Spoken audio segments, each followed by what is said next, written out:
What is going on, everyone? We're here. We're live. Yes, I know I'm a little bit late. What can I say? I am Gary's son. There's no way around it, but I'm really excited to be here. We don't usually stream on Wednesdays. We might start to do it a little more often, though, as I've been reaching out to a couple people, maybe getting some interviews set up. But this one right here that you're going to see today, I have been looking forward to this for a while. We've been chit-chatting. We knew we had to get it done at some point, and I am very happy and proud to introduce Chris Gore. Chris, how you doing, man? Hey, doing great, Ryan.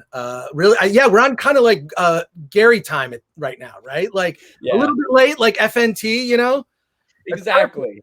You can't be too cool. You can't be too cool to be on time, late to arrive. All you get, the party's already started in the chat, which we can see, which is a great thing. But yeah, man, I'm really happy you could come on. A lot of people watch the streams on Sunday. You've been in the chats. I know you've been in the chats on Friday Night Tights, and you have made a couple appearances on Midnight's Edge and things like that. So I'm really happy to have you here on the channel. Well, I appreciate you having me. Been watching you. I think I discovered you on FNT. Or maybe it was Geeks and Gamers, but like watching those channels and just like becoming a fan of what you guys do and what you guys talk about. It's a pleasure to be here and talk to the people in the chat. Well, it's super humbling to see like people that you discovered, through watching like things you were a fan of, and then all of a sudden they discover you. It's interesting how all this ends up working out. But for those of you who it might be the first time they're seeing you, can you give a little introduction about yourself and maybe how you got into independent film and where that led to? Yeah, I don't know.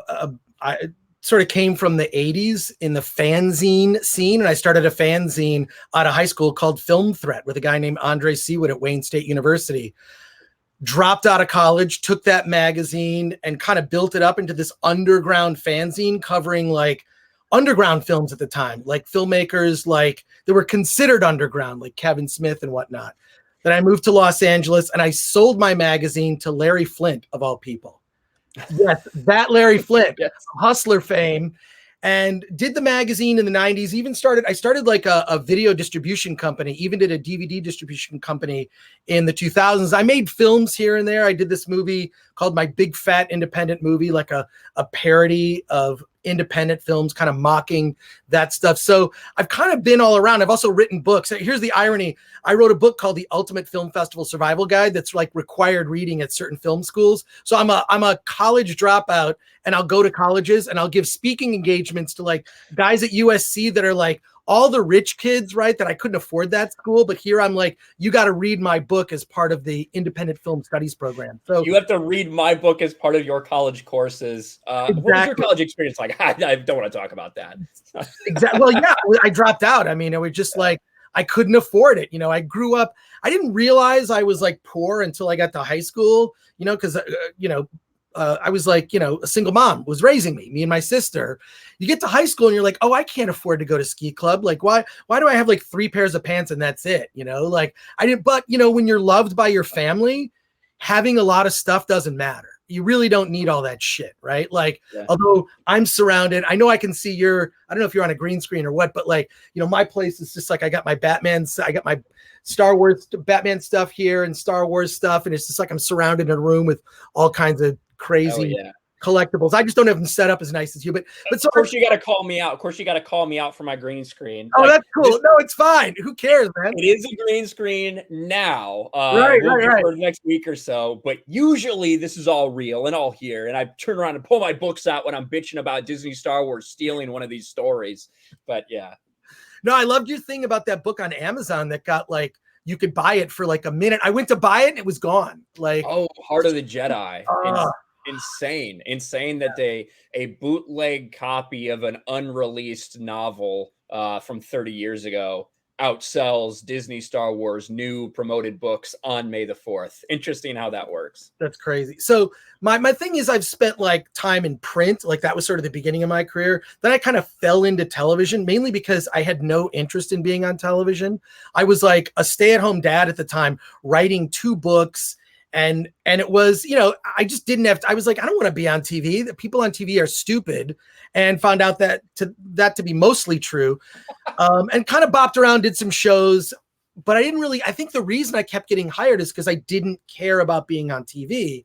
But G4 had to be probably my best experience on television because it was the first time I got to be myself on camera. Like I got to wear, like, I said, look, I want to wear my own shirts. Like I did this show for IFC, a game show called Ultimate Film Fanatic, and they tried to make me cool. And I'm like, don't try to make me cool. First of all, I'm not cool, and I would never wear these clothes you're making me wear. This is ridiculous. But so I got away with a lot of stuff at G4, and they let me. They were like, yeah, we want you to do that. Like on Valentine's Day one year, I was doing this with Olivia Munn. I wore a shirt that said, I heart your vagina. And I thought, well, it's got a heart on it. It's Valentine's Day. And they're like, you can't wear that shirt. I said, no, I'm wearing this shirt. Vagina is a medical term. Why can't I wear this? Oprah says vagina every other day on her show. I can't wear a shirt that says vagina on it. And then I used to do stuff like I used to do like ASL, like they'd come back from break and I'd be doing this, which is bullshit in sign language, and no one would catch me. And then I found out I could mispronounce swear words. So I'd say like, well, this guy's a total shatheed, you know? So I really pushed things to the limit, and I was like, oh, it was the most fun experience. I'm doing a documentary about it right now, but yeah, G4 is coming back, but I don't know anything about it. Like, so if you ask me, like, I don't know when it's coming back. I'm actually not a part of it. I really hope it's successful, but I feel like G4 kind of left this legacy that proved like I'm not a TV person. You know, I think that actually being on YouTube is more difficult than being on television. You know, on TV, you're surrounded by producers and people trying to tell you stuff. And I'm just like, let me just be myself. YouTube, man, you got to be, and this is what I admire so much about you and the FNT team, is the authenticity that you bring. You know, I don't care if I agree with you because I'm an adult. We can disagree respectfully, right? Like I don't give a shit if I always agree with what you say. I want to hear your take and I want to hear your opinion, and being authentic. That is something that I think people crave. That is the reason YouTube is so successful. And there are people on YouTube that are getting bigger ratings than major news networks, right? Like, so I totally agree with what you're saying. And that right now, I think is the big struggle for traditional entertainment. Like that's why I think they're scared, because they do see, whether it's independent creators or like you said, YouTube, where people are consuming it, there is just something about someone that you can relate to, and not all this bullshit about you can relate to them because of the skin color or their sexual orientation, not any of that stuff, just because it's someone who is genuinely looking at something from the same perspective that you might look at it from. And regardless, I say this all the time, like regardless of if I think it'll piss you off or piss the chat off, I'm going to be honest, because if you're not, you're done on YouTube. If you're dishonest and you get exposed, you're done. You don't have these other people that can hire you like you do in the entertainment industry. For some people, right. You know, you're just kind of shit out of luck. Yeah. So just watching you guys on YouTube, and it was like, it reminds me of the conversations I'd have like at the hotel bars at San Diego Comic-Con. We get out of a panel and say, that was bullshit, or like that movie looked like a piece of shit, whatever. We'd go to the Masquerade Ball and sit in the back and just heckle. We'd purposely sit in the back because we didn't want to get kicked out.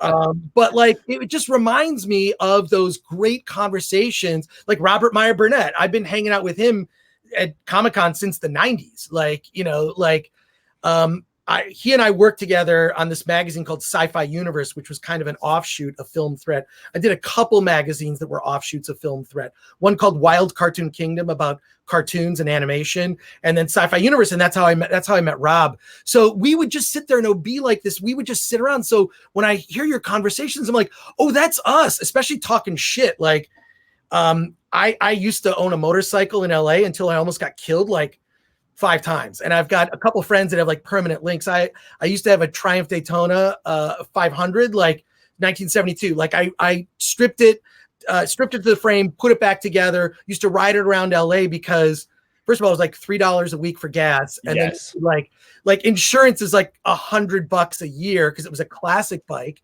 But I almost got killed so many times because people are such idiots driving that I finally ended up selling it. But we would sit in the garage and just like drink beers and talk shit to each other and fuck with each other and play jokes. And it reminds me, when I watch FNT, I'm like, that's us. Like, that's us just sitting around in the garage being, you know, grease monkeys, just like working on cars and motorcycles and talking like nerd shit, right? Like that's what I think. That's what we created there. We didn't, not necessarily what we were going for, but what ended up happening, right? And that's there's a reason that we get like 8,000 people watching us randomly on a Friday instead of turning on Netflix or HBO Max or whatever.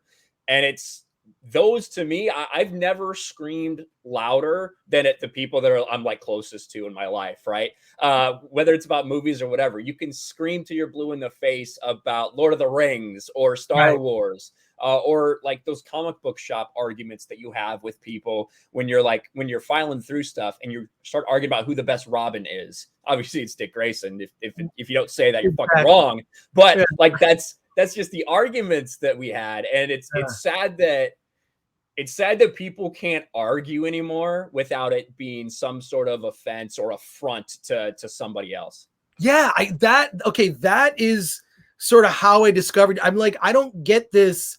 You disagree, but then you want to take someone out or hurt or ruin someone's life because there's a disagreement about a movie or a franchise, you know, like, and I also appreciate like watching the stuff like this He-Man thing that came up with Kevin is like, dude, and this is why I think I was talking about this on Midnight's Edge. And I just want to reiterate, this thing hits home because Kevin was, I feel like everyone that's a geek and a nerd, especially if you've seen Kevin at Comic-Con or in his speaking engagements or whatnot, like he is one of us, right? He's a legit like nerd. So the fact that like he like kind of got turned by like Hollywood to do this thing and kind of like, it's really disheartening to see that. Like it's like, you mean him of all people? Like we expect it from J.J. Abrams. I never want to see anything J.J. Abrams touches again. I can't stand that guy. He's a hack. He's exposed. I think he's just, this whole mystery box thing we know is bullshit. The fact that he lied about Khan for Star Trek Into Darkness was bullshit. Just complete lack of understanding of what makes Star Trek and Star Wars, you know, relevant and what its core elements and how it's missing. You know, he doesn't get that. Is sickening to me. So this thing that happened with Kevin, I just think it really hits people hard. Also, I'm not a He-Man fan, so I really don't care. Like, I'm not a fan of that show. I get like Tom is like broken up about it. But I'm like, you know, I wasn't a He-Man fan. I'm like, that was a cartoon to sell toys. I was more of a Filmation Flash Gordon fan because all the chicks on that show were super hot. That was my thing on that cartoon show. The Flash Gordon one was good. Yeah. And I think the He-Man thing is blowing up for a lot of people, and a lot of them. And I myself have been very open about it that I'm not the biggest He-Man Master Universe fan. I watched reruns when I was at my babysitter's, right? Like, so I remember that, but it's not like I have a ton of nostalgia over it. I wasn't out there buying toys. I had Ninja Turtles. I didn't have He-Man stuff. Right. But for me, it goes along the same lines as so many other things we've seen in Hollywood. And you said it just right. For Kevin Smith, the guy who has this reputation of being the guy, the nerd, the geek, who's into all this stuff. And listen, he's written comic books before, written great runs and respected runs on comic books before. But there comes a point where you become the dude who is posting himself in tears, selfie tears, after everything you watch, after Captain Marvel, after The Last Jedi, The Rise of Skywalker, WandaVision, like everything. And I feel like you lose your authenticity. So not only do you have this struggle of losing your authenticity, but then you go out and you lie. Now, he's not going to define it as a lie. I think everyone can define it however they want to. He was clearly misleading people intentionally. And then, as someone who is one of us, right, or like how we felt was one of us, you would think that he's been upset about something before, that he's been upset about one of his properties before, that he would understand that reaction. But then to continue to kind of poke the bear and troll and do a live stream while you disable your chat and say, we're not bothered by it, but then spend 45 minutes talking about it. Those are the kind of things that just continue to pour gasoline on the fire. And that really is why this is happening. Not because of a bad show. It's because of all the ancillary stuff.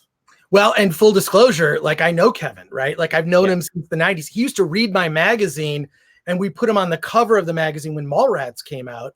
And I'm like friends with Malcolm Ingram, who was, he did stuff for Film Threat back in the day. We met at this film festival. He ended up becoming Kevin Smith's bodyguard.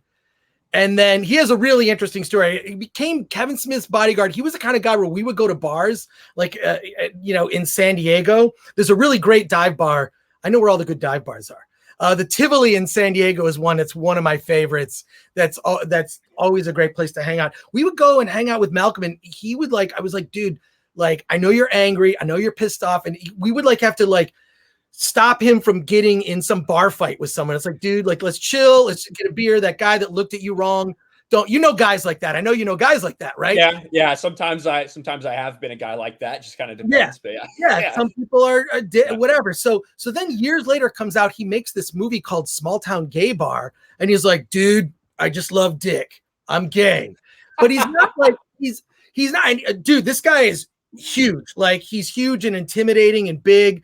And Kevin talks about him in some of his spoken word stuff. But so Malcolm came out as gay, and I'm just like, it was like all the hate just kind of melted off. It's like, dude, I like dick. I'm just not. He's the least effeminate guy you'd ever meet. But he's just like, I'm gay, man. And so Malcolm's made a bunch of documentaries. He's got a documentary coming out about Kevin Smith that took him 10 years to make. Wow. Because for a couple of those years, Kevin and he didn't talk. But this is what surprises me about it. Knowing Kevin, one, I'll tell you, he's very thin-skinned. So whenever Film Threat would give even a mixed review, he tracked down my home phone number. This is in the 90s, before social media, or maybe early 2000s. And he called me up at home to have a discussion about the review. And I'm like, dude, it's just the Film Threat, we're this tiny little website. We're not even in print anymore. But so I feel bad that he can't, I feel like you learned to roll with the punches. Look at the shit that you take in, whether it's on social media, whatever. You take a lot of shit. You got to develop rhino skin to be in public. You'd think by this point, Kevin would have gotten it. But I feel when it comes to the fans, and that's why it's surprising coming from him, right? You think that he of all people would kind of know, I shouldn't have misled, or whatever. Not he has to apologize, but at least have some understanding. And the trolling is just and Gary talks about it all the time, right? On just his own channel, when you go after fans, that's not a winning strategy, right? Yeah. It's not. It just never ever works. So I'm just surprised, Kevin of all people, dude, you're Kevin fucking Smith. Why are you doing it? It's kind of heartbreaking to watch. Yeah, and that's the whole thing. It's the reaction, he didn't need to, and I think we sometimes, by we, I just mean in general, people are like, oh, Disney owes this person an apology. That stuff's not realistic. That never happened. Yeah. And I don't think that Kevin should maybe apologize to Clownfish for real for putting them on blast a couple times. Yeah, I do think an apology is necessary there. As far as to the fans, I think that all that he really needed to say was, listen, I thought we had a great story, and we still have more of the story to go, but it's clear that it hasn't resonated with everybody. I hope you guys stick around. I think you're really going to love what we have coming up next, but I shouldn't have misled people. I just wanted to keep our story safe. That's really it. It doesn't need to be some fucking groveling thing. He just needs to acknowledge that what people are feeling is real. Mm-hmm. And I think that's the biggest thing. When you get laughed out, Netflix said they're paying me anyway. It doesn't matter. Really, coming from you to say that, a guy who made his reputation the way he did. And then the tweet that he put out where he's just kicking up his never before worn Skeletor Pumas and tagging 4 different corporate entities. It's you just lost that credibility that you built yourself on. I do think that there's becoming just 2 very distinctly different media right now. It's corporate and factory filmmaking, which is, all of this intellectual property, this IP being grabbed up from Star Trek to Star Wars to you name it, and then there's indie, which I think has a future, right? There's a future in that. But I think the other gut punch, aside from Kevin, is you're doing a show called He-Man, right? He-Man is supposed to be the star of Masters of the Universe, Motu, right? And this is what bothers me as a father, you know, to a son. What media is there for young boys to learn about what it is to be a man, right? Who is in this corporate boardroom going, okay, we're going to take all these franchises that are popular with boys and we're going to make them for girls. Who wants that? And also, conversely, like, is anyone sitting around the boardroom going, you know what, Barbies? Can we do Barbies for guys? Exactly. Barbies for who's making these decisions at the top? And that's where it gets me. Where did someone come to Kevin with like, here's the story outlines, you write this, but we've already predetermined? And who is it? It's come up so often, and I feel stupid for not noticing it sooner. That's why it's like, I feel like I've had blind spots, and it was like maybe 2018 I kind of had this like awakening. Like, that's when I discovered like Geeks and Gamers and Jeremy from the Quartering and Gary Beekler, you know, Neurotic, and just like all that, like sort of like there's something going on. There's clearly some ulterior motive or something. I'm not a conspiracy theorist at all, right? But when you see it happen so often, it's like, is Hollywood this lazy that they're like, well, that's the storyline, we're just gonna like make it for then what is it? If you're a father to a young son, what are you showing your kid? Are you showing your kid, say 8, 9 years old, you watch the original trilogy, right? And right after Jedi, you're like, no, we don't need to watch the next one. Just stop. Just stop. Sit with that good feeling that you have right now, you know, because I did a video about it for this other channel, Film Courage, which I had they're a channel that's all, it's really inside baseball stuff about screenwriting and agents and managers and whatnot. And their stuff is blown up over there for them. It's weird. So like they live like a mile from me in Pasadena, and they just have this they put out like 3 videos a day. They're like very prolific, right? And they don't put themselves in the videos. It's very like, if you look at it, it's really for insiders. It's more for film students than anything. So they got me and they interviewed me for 3 hours, dude. I was spent after. That's when I see you guys do this FNT. I'm like, I can't, like, that's 5.5 hours. Like, I don't know if I can sit in this chair for 3 hours, you know? Yeah. Plus, a weird fun fact about me, I'm a mutant, and I'll tell you why. I was born with 1 kidney. Really? It's very rare. So it's rare that I'll actually see an entire movie from beginning to end. I've always got to pee, and there's this really great app you can get called Run Pee.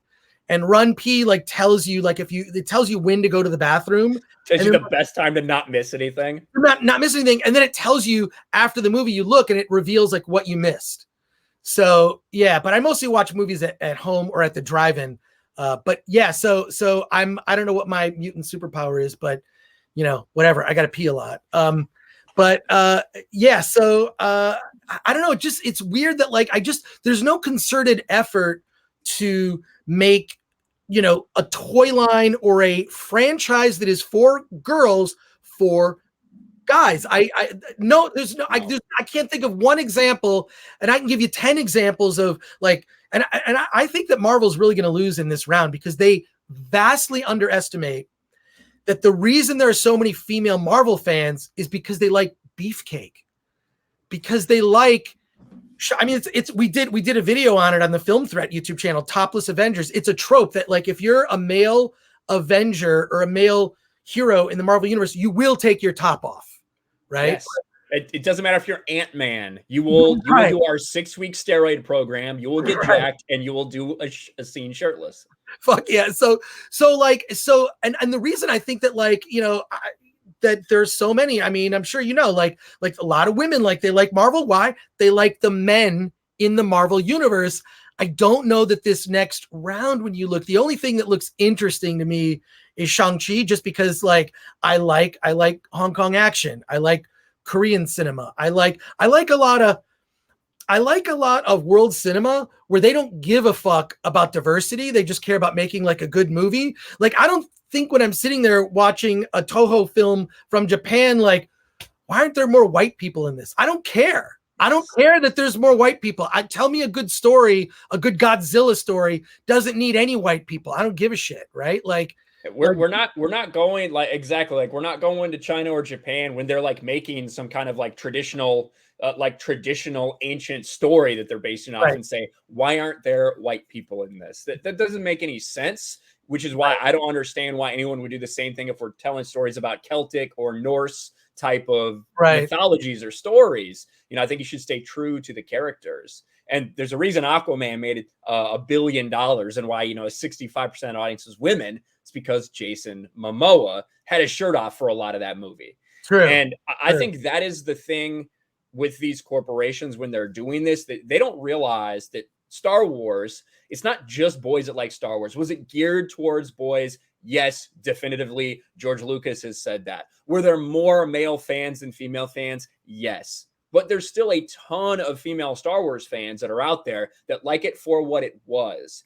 And what I hate is when you have people come in and get put in a position of power at one of these companies, and they're a woman and they say, I love Star Wars, but I wish it spoke to me as a woman. It didn't pull me in as a woman or whatever. It's like, if you fucking love it, then you loved what it was. Why would you try to change it and try to gear it towards someone else? If it appealed to you, then that's a great thing.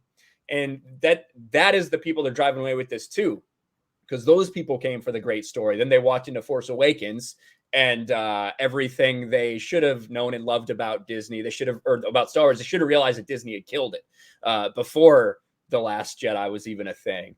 But let me get to a couple of these super chats here, and then I kind of want to get into one of my favorite things I've ever heard you say, and it's about the death of Han Solo. Sure. Yeah. Because that's not talked about enough. We will get to all of them, guys, but I wanted to get this one from Jeremy. D-Day Cobra for $20. Chris fucking Gore. This is awesome. Hey, thanks, Jeremy. You know, I'm sorry about Snake Eyes. That's all I want to say. So sorry for you, man. I'm so sorry. Damn. I mean, as someone who's not a G.I. Joe fan, I just, root for Jeremy's continued unhappiness. So you make more, make a sequel, make a prequel to this prequel, whatever you want to do with Snake Eyes. Yeah, it has been rough for him. Duo Gecko for $5 says, Ryan, great to see you doing an interview. Chris, been following you since Film Threat. Everyone needs to read the 50 greatest movies never made. Oh, yeah. That's a book I wrote like years ago. And since actually some of those movies have gotten made, I used to collect like old screenplays that were unproduced.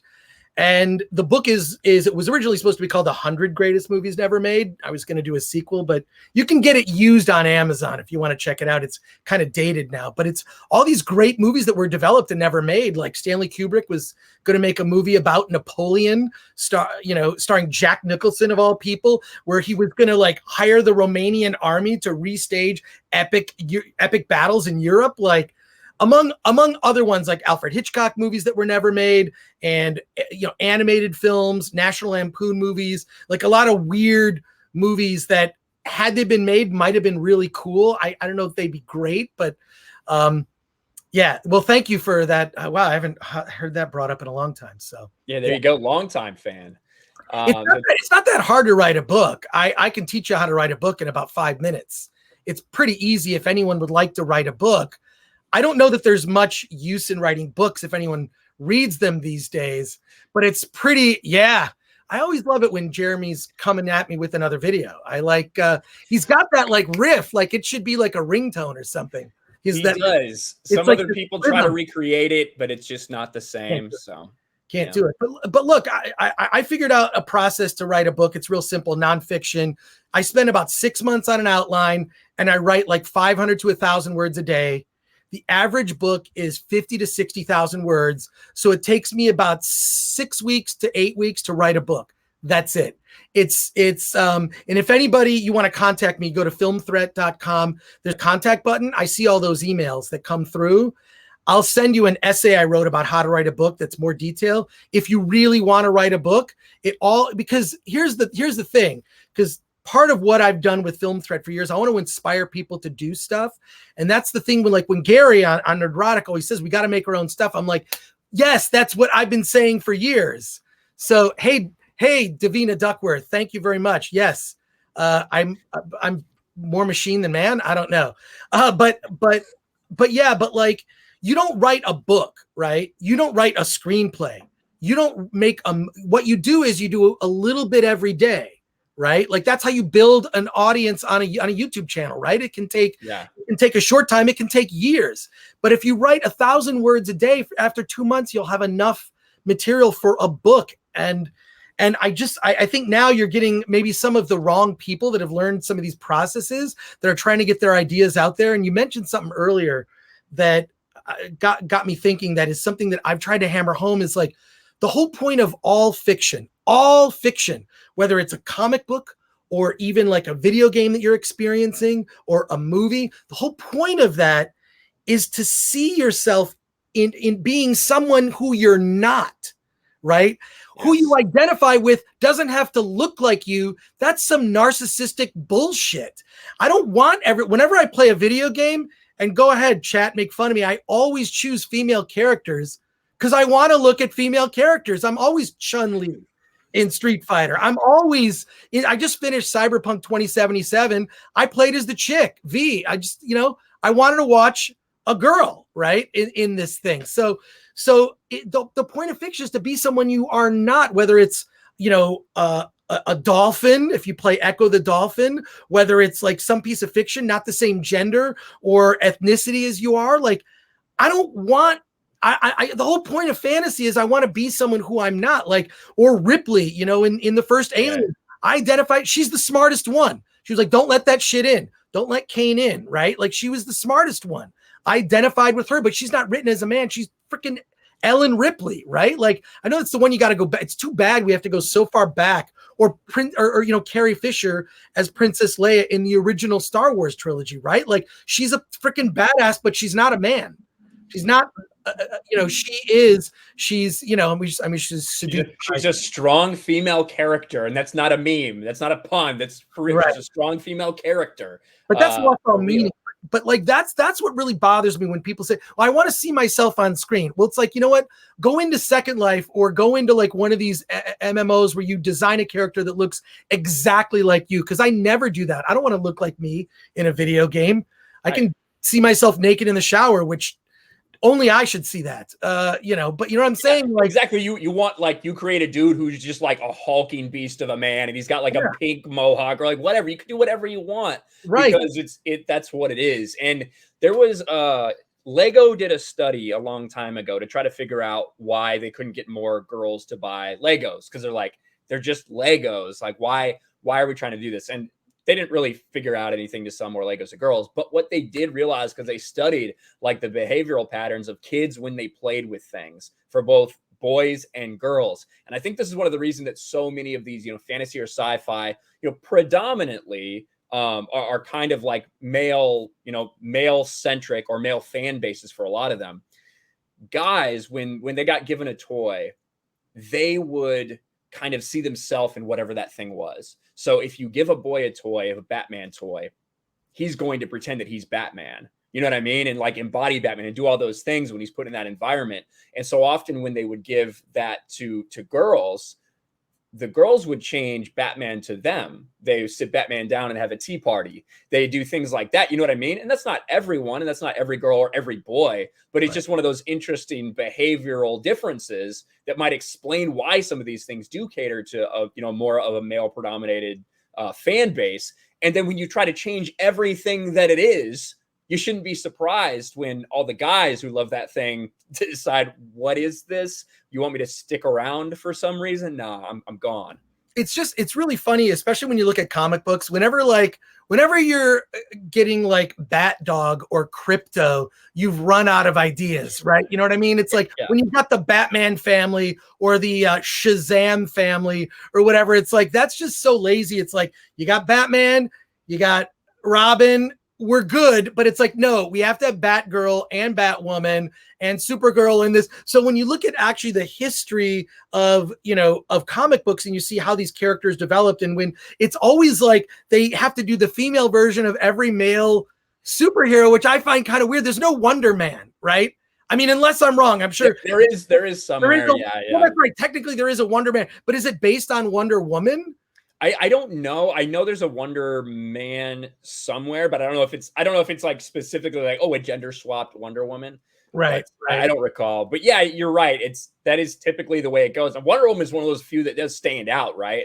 like she like a pinnacle, you could say that she was kind of supposed to be like a Superman type of character, but no, she has her own original origin story and powers and everything, and is up there in the trinity of DC Comics. Yeah.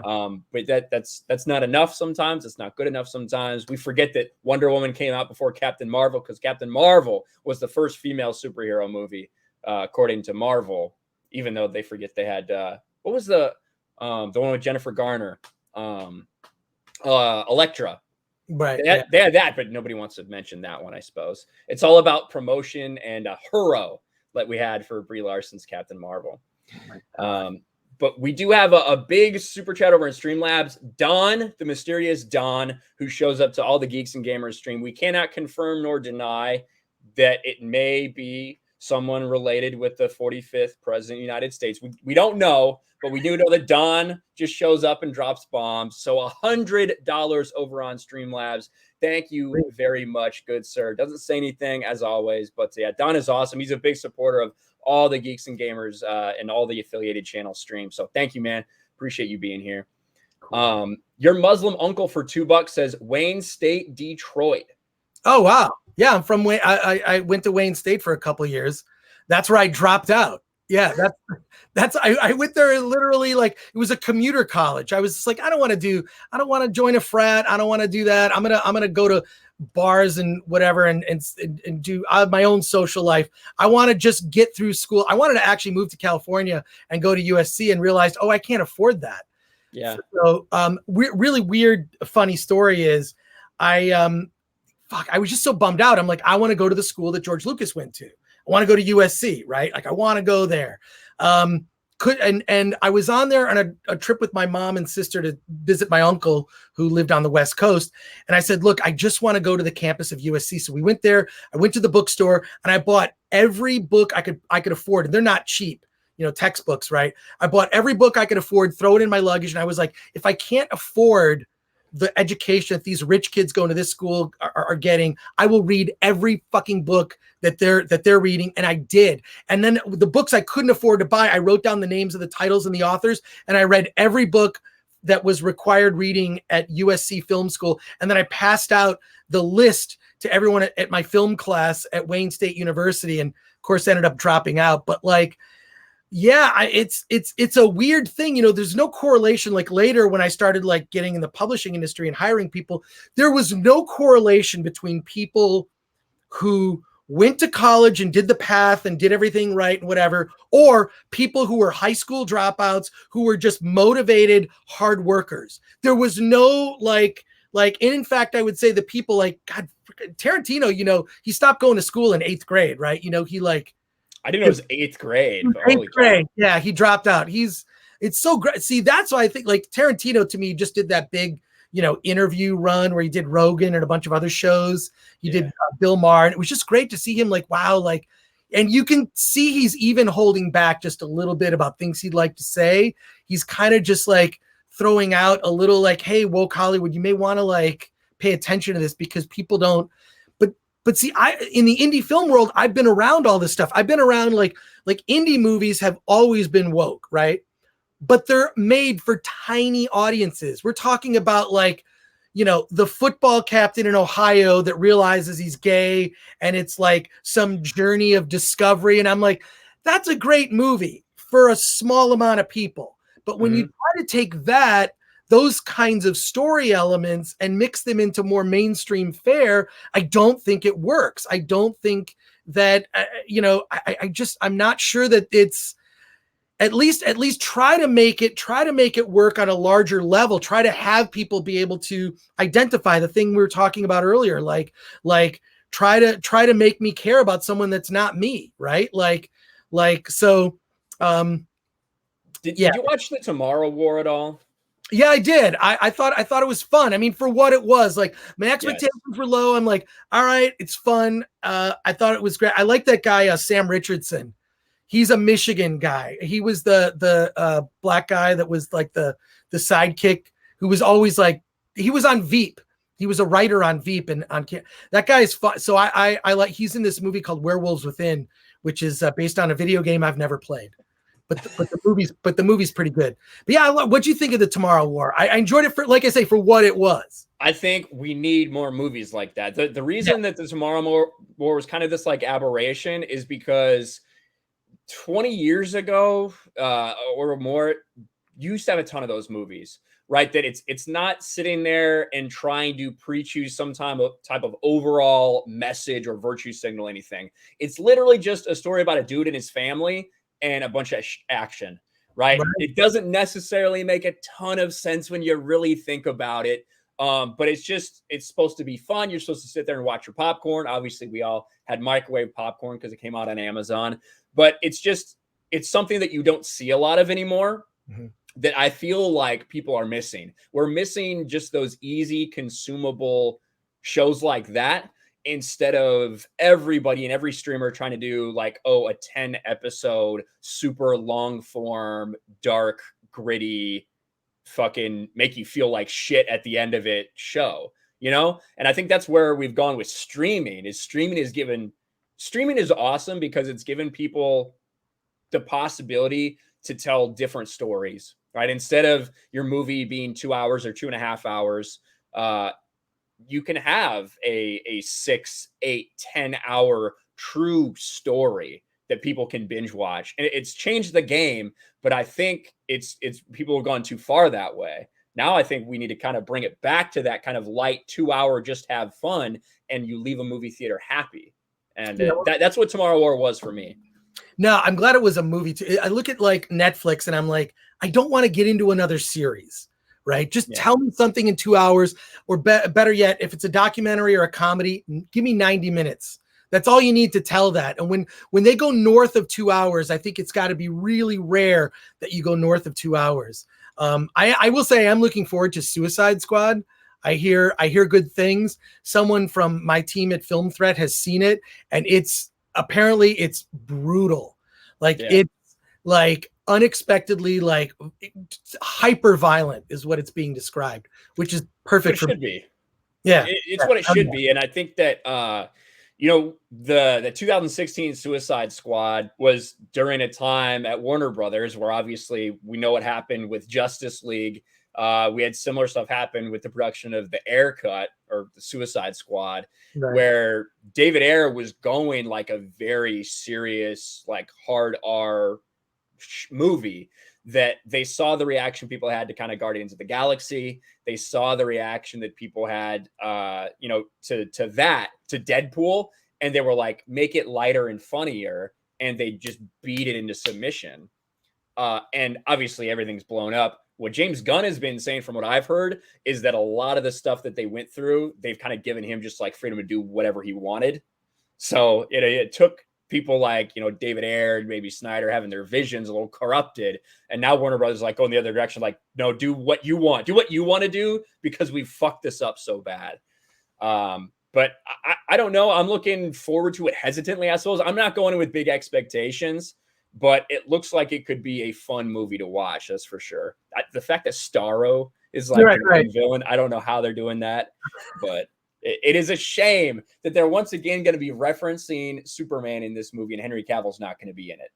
That's how is a studio executive not looking at Henry Cavill, literally bred in a lab to play Superman, right? Like the chiseled chin, his charm, like you don't make a Man of Steel 2. You don't like map that shit out. Like imagine, like, whatever you think of the Snyder Cut, had that movie come out in 2017, it would have changed things. It would have changed things dramatically. It would have probably altered what Marvel was going to do, because there were a lot of similarities with, Infinity War, right? Like an Endgame, and a little bit of that. So the water cooler talk, I guess you could say, and I think there's some evidence to back this up, is that Jeff Johns and Kevin Feige are relatively close.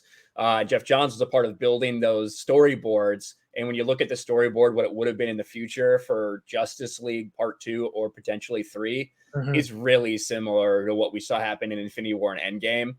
And we saw the MCU all of a sudden take a turn. They do Civil War in reaction to BVS. That was supposed to be just Captain America 3 something.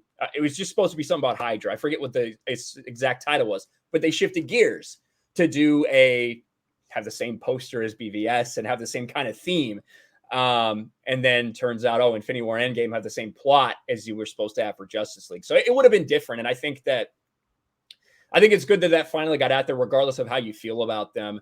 It's interesting because people, I think, are tired of the Marvel formula. Yeah. And now they're more open to something like that. If that had come out then, who knows how it would have been received. It's tough to tell.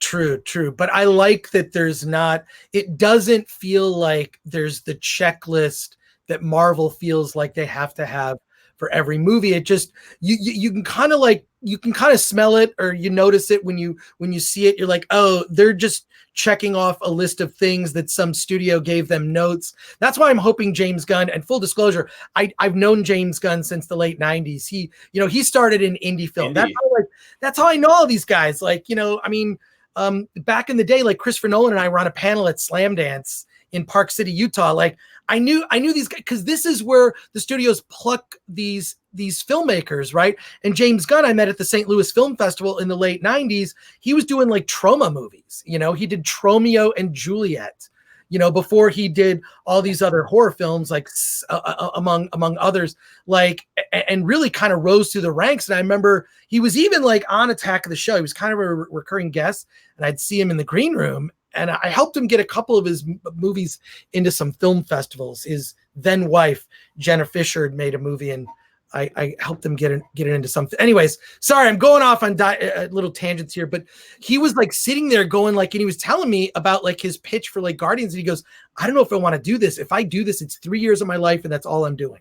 Like, I don't have a life for 3 years. And he was kind of afraid. He was like having like this little trepidation.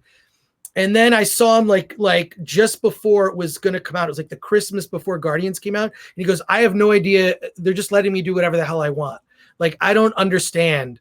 Like, but I feel like he has such a distinct voice in his movies, and it comes from like this place of love and like a heart, because he genuinely loves these characters. I get the sense when you watch some of these shows, I would probably put the Disney Plus shows in this category, that the people writing them don't even like the characters that they're assigned to write. Do you know what I'm saying? Like 100%. It's not like I can point to this is the scene where I could tell that, but you get a sense like, do you even like these characters? You were just given them to write. You were gifted with this opportunity because we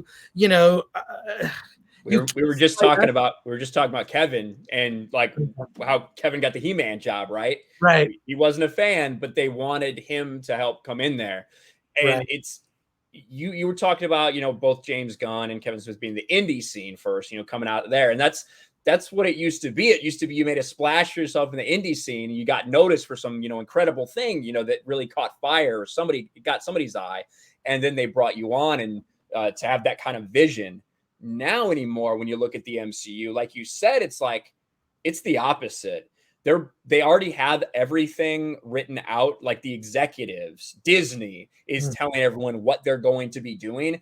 And then you're just bringing someone to kind of just be like a sidekick, to kind of be a pretend showrunner, to kind of be a pretend director and just get the job done. They're not visionaries. They're not talented. They're literally just yes men or yes women. And they get to put maybe their own little spin on it. Make Loki bisexual because you're bisexual. So of course you got to make sure everyone knows Loki's bisexual. That's all that matters. And it's sad. And I think that is why MCU phase bore, as we hear it so often. That's why it's happening. People are tired of that. People are tired of the formula. Well, maybe they do need some sort of palate cleanser, as maybe the superhero genre is kind of winding down.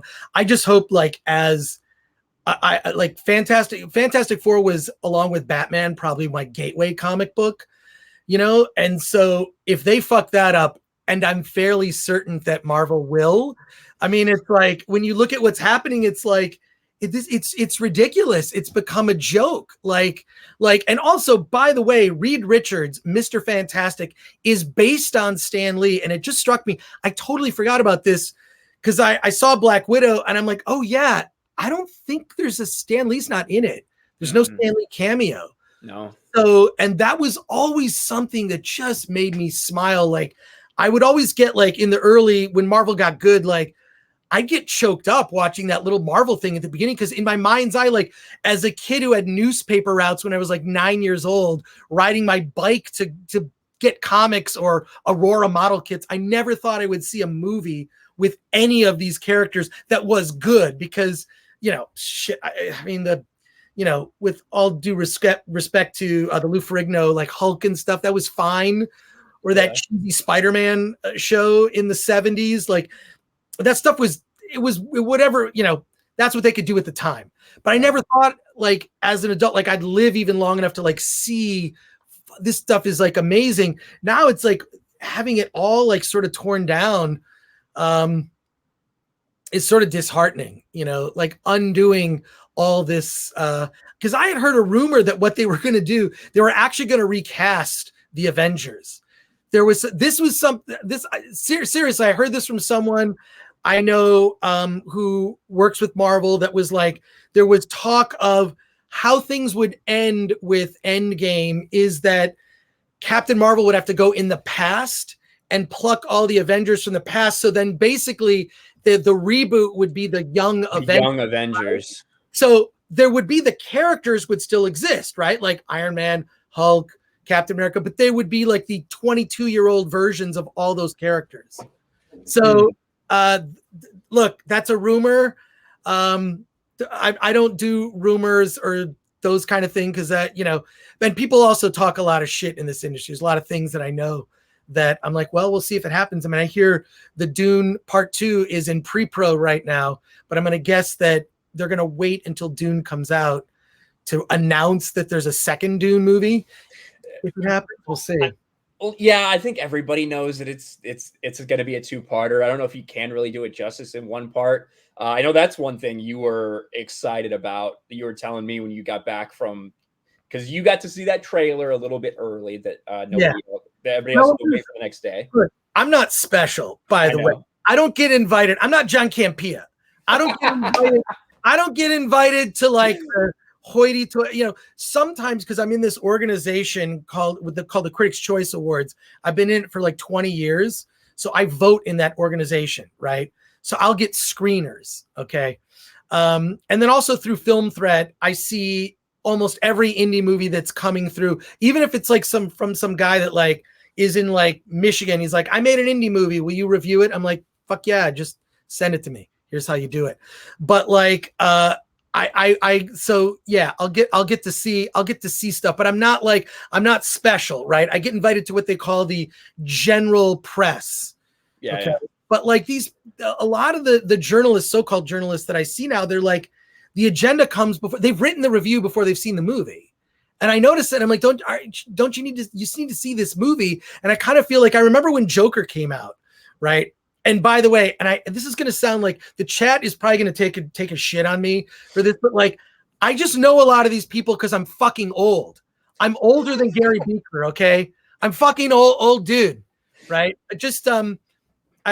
I like to drink, and alcohol acts as a natural preservative. That's the only thing I'll say for the lack of wrinkles necessarily. Although I started going silver when I was 19 years old. Anyways. So like, I know Todd Phillips, right? Like Todd Phillips, who did, he did, Road Trip. He did the Hangover movies. I knew him in the early 90s. I distributed his first movie called G.G. Allen, hated G.G. Allen and the Murder Junkies. It's a documentary about G.G. Allen. It was made like right before he died. And so I distributed that movie, and I distributed a couple of videos of his New York Underground Film Festival. And I remember talking to him about Joker. And all this stuff, it's like the press wanted something bad to happen. It was such bullshit. Like, and I remember talking to people that were like journalists that were like afraid, like, are you going to go see the movie? It's like, yeah, I'm going to go see it like 2 more times in the theater. It's a really beautiful film, and it's not about what you think it's about. But I did have a brief conversation with Todd Phillips saying, dude, you got to make a part 2 to it. And he was like, no, this is like right after Joker came out. I'm like, dude, you got to make it. And also Todd there's a documentary being made about Film Threat, and Todd's in the documentary talking about Film Threat back in the 90s. But I said, dude, you could think about it. It can be just like a little bit. I say, I'm not giving myself any credit. I just told Todd Phillips, I said, if you're going to do the Joker movie, you make it all from the perspective of the Joker, and Batman is a fucking asshole. You know what I mean? Like Joker's the whole movie, and every time Batman comes, it's like Batman's a dick, right? Like that's got to be I think that would be a cool. He's like, no, I'm not gonna like, and you know what? If he even does that, who cares? Like, but like, I'm really looking forward to like see what he does with that, because that's the way that the genre should go. Why, like, and Robert Meyer Burnett's talked about this with Star Trek. Why do you need to make a $200 million Star Trek movie? Make a $50 million Star Trek movie, have just few special effects, because really good science fiction is about ideas. And it bothers me that there's so much shit happening now. We were talking before we went live. There's so much shit happening now. We can't even talk about some of it. Yeah. We can't talk about some of it, which science fiction, fantasy is a great tool and a vehicle to talk about all the things we can't talk about out loud, right? There's a lot of effed up shit happening at this very moment. So I don't know why, that there's not that kind of like, there's that lack of imagination. It's disheartening. Well, after I saw the Joker, and honestly, that's probably the last I would qualify that as like great movie that I saw in theaters. You know what I mean? I don't think there's been anything since then. To be fair, I guess we were shut down for a year, but I immediately was like, I don't want a sequel. I don't want a sequel. I don't want anything, because this to me was an aberration. It's like, oh, well, the studio had almost no skin in the game. I don't think they thought it was going to blow up the way it did. They were in with, I think they had to split the money 3 ways, because they had a couple other studios involved in it too when Todd made that. And to me, the next one, I don't know if they would let him have and let him do the same things. You know what I mean? So I just wanted him to leave it the way it was. I would definitely see one if he made one, and it sounds like he probably will, because they're going to throw the money down because this one made the money. But it was a movie that made me like truly feel something. Like I was driving the entire way home, just like thinking about everything that happened throughout the entire movie. And it's not something you can say about almost anything this day and age. Which is sad. Let me hit a few more of these. Kinel's missing Y chromosome for $2 says, hello, it's me. Hello, missing Y chromosome. Dose Gecko for another $5 says, Chris, where do you stand on race or gender swapping in franchises? Predictions for J.J. Abrams' Coates' Black Superman. I think it's lazy. I think it's really lazy and pandering. And it's what bothers me. I was just talking about this with, and I hate even like I have friends who are not white, by the way. What? Many actually. That's but weird. I don't refer to them like it's just like my friend William. In fact, I'm meeting up with my friend William tonight. We're hanging out, and we talk about nerd shit all the time. And I can just tell you the consensus. He doesn't like it. I think it's just lazy. It's pandering, and it's also like I want to know, like, we could sit here and you can go through like the Grimm's fairy tales and stuff. It's like, do you even know any African fairy tales or any African like that could be like, this is what bothers me, is because the authorship comes from the person who originally created it, right? So you create a character in a comic, the estate or the family or the person who created it gets some profit from that, right? And so what bothers me is you're not getting like Black creators or other creators with original works. I always think original is better. Hancock, I thought, was pretty fucking cool. I thought that was a different take, right? Like Will Smith.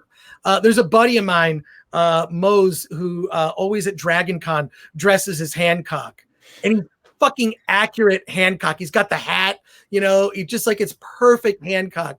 Like, and he always dresses up at Dragon Con. So yeah, no, I think it's lazy. I think it's lazy and pandering. And I think original characters are always better. It's always better. And it just, you're pleasing nobody with it.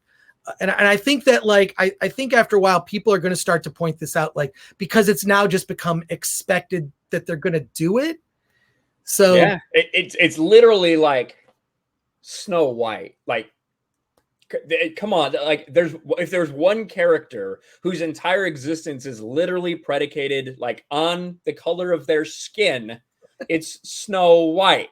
So like it's almost a meme at this point, and it is expected, especially if Disney's anywhere close to it. But I guess that's Warner Brothers. I would say that the only exception to that might be like Miles Morales, because the character, I feel, was created with that. It wasn't like, let's make Spider-Man black, right? Or it came from that character, and it's a multiverse thing. That's probably the only one I think that's really worked. But so yeah. And I think that Parker, it's not Peter Parker, right? Right, so, and I think a lot of people, like, I've heard it, Eric July talk about it. He calls Miles Morales tokenized Spider-Man, right? Right. But I do think that when you already do have an established character, that's why I think the Michael B. Jordan Val Zod project that was announced, I think that's going to be way more well-received, because that is an existing character. Granted, it was made for tokenization purposes, I think, but that is an existing character that exists as Superman in this universe. That's going to be received way better than race swapping Clark Kent in a period piece set in the 60s. So, you know, there's going to be like civil rights stuff involved and everything. That's what J.J. Abrams' movie is going to be about. Is it like, really? Oh my God. Yeah, that's what the rumors are right now, at least. Oh my God. It's going, and by rumors, I mean like Variety and Deadline, like that type of information, not like, you know, YouTuber rumors. So that it's supposed to be a period piece sometime in the 60s, potentially. That's going to be fucking insane if they do that. But wow. Yeah. Cal G for $5 says, "No, I'm late to the stream, but sorry, Ryan. Tim Drake is the best Robin." Yes, I said it. Tim Drake number 2 on my list. So it's an acceptable answer. It's not correct, but it's acceptable. Sugar Cartridge for Norwegian Crones 100 says, "As a young boy, my first love was the 70s Spider-Woman cartoon on rental VHS. She was so much better to look at than Spider-Man, but I was far too young to understand why at the time." Hashtag that spandex. Hey, it's crazy. I think some people in Hollywood, well, they haven't forgotten. They know that people like to look at attractive people. They know that. But for some reason, they're trying to do everything they can to cover up women, while, like Chris was talking about earlier, make sure all the Avengers are on full display. The only Avenger who's not appeared topless has been Scarlett Johansson. Well, she has, just, you know, not in those movies. Yeah, what was that movie where Scarlett Johansson's like... she did Full Frontal. She did Full Frontal. I saw that movie in the theater. And it's a weird... It's a trippy indie thing, and I got to give her props for that. That movie doesn't come up often enough, I think. But if you, I don't know. I recently interviewed. I do a lot of interviews on my YouTube. My YouTube channel is basically interviews with indie filmmakers. At least what I do for the YouTube channel, and other people at Film Thread do reviews. But yeah, I got to interview Mr. Skin for like an hour, and we just talked about like how nudity has changed in the movies, or even like being sexy, you know, like how like they've taken like, you know, being sexy and kind of like dialed that back. That's the thing that bothered me about, we could talk about the failings of the sequel trilogy, you know, I mean, that could just be an ongoing podcast. But the thing that people forget about the first Star Wars movie had romance. Right? It had romance. It was about a farm boy that falls in love with a girl based on a hologram. Who is she? She's beautiful. And then there's this little love triangle, right? In the first movie, it's very playful. It's very innocent, right? It's played that way, but no bra Carrie Fisher in that movie. I mean, there are a couple shots, like, come on. She's flopping around. Yeah. It's hot. It's hot. And George is just like, there's no bras in space. Yeah. Oh my God. Yeah. But you know, like that's the thing that I remember. Like I had a lot of problems with Force Awakens, but one of the ones was there's no romance in this movie.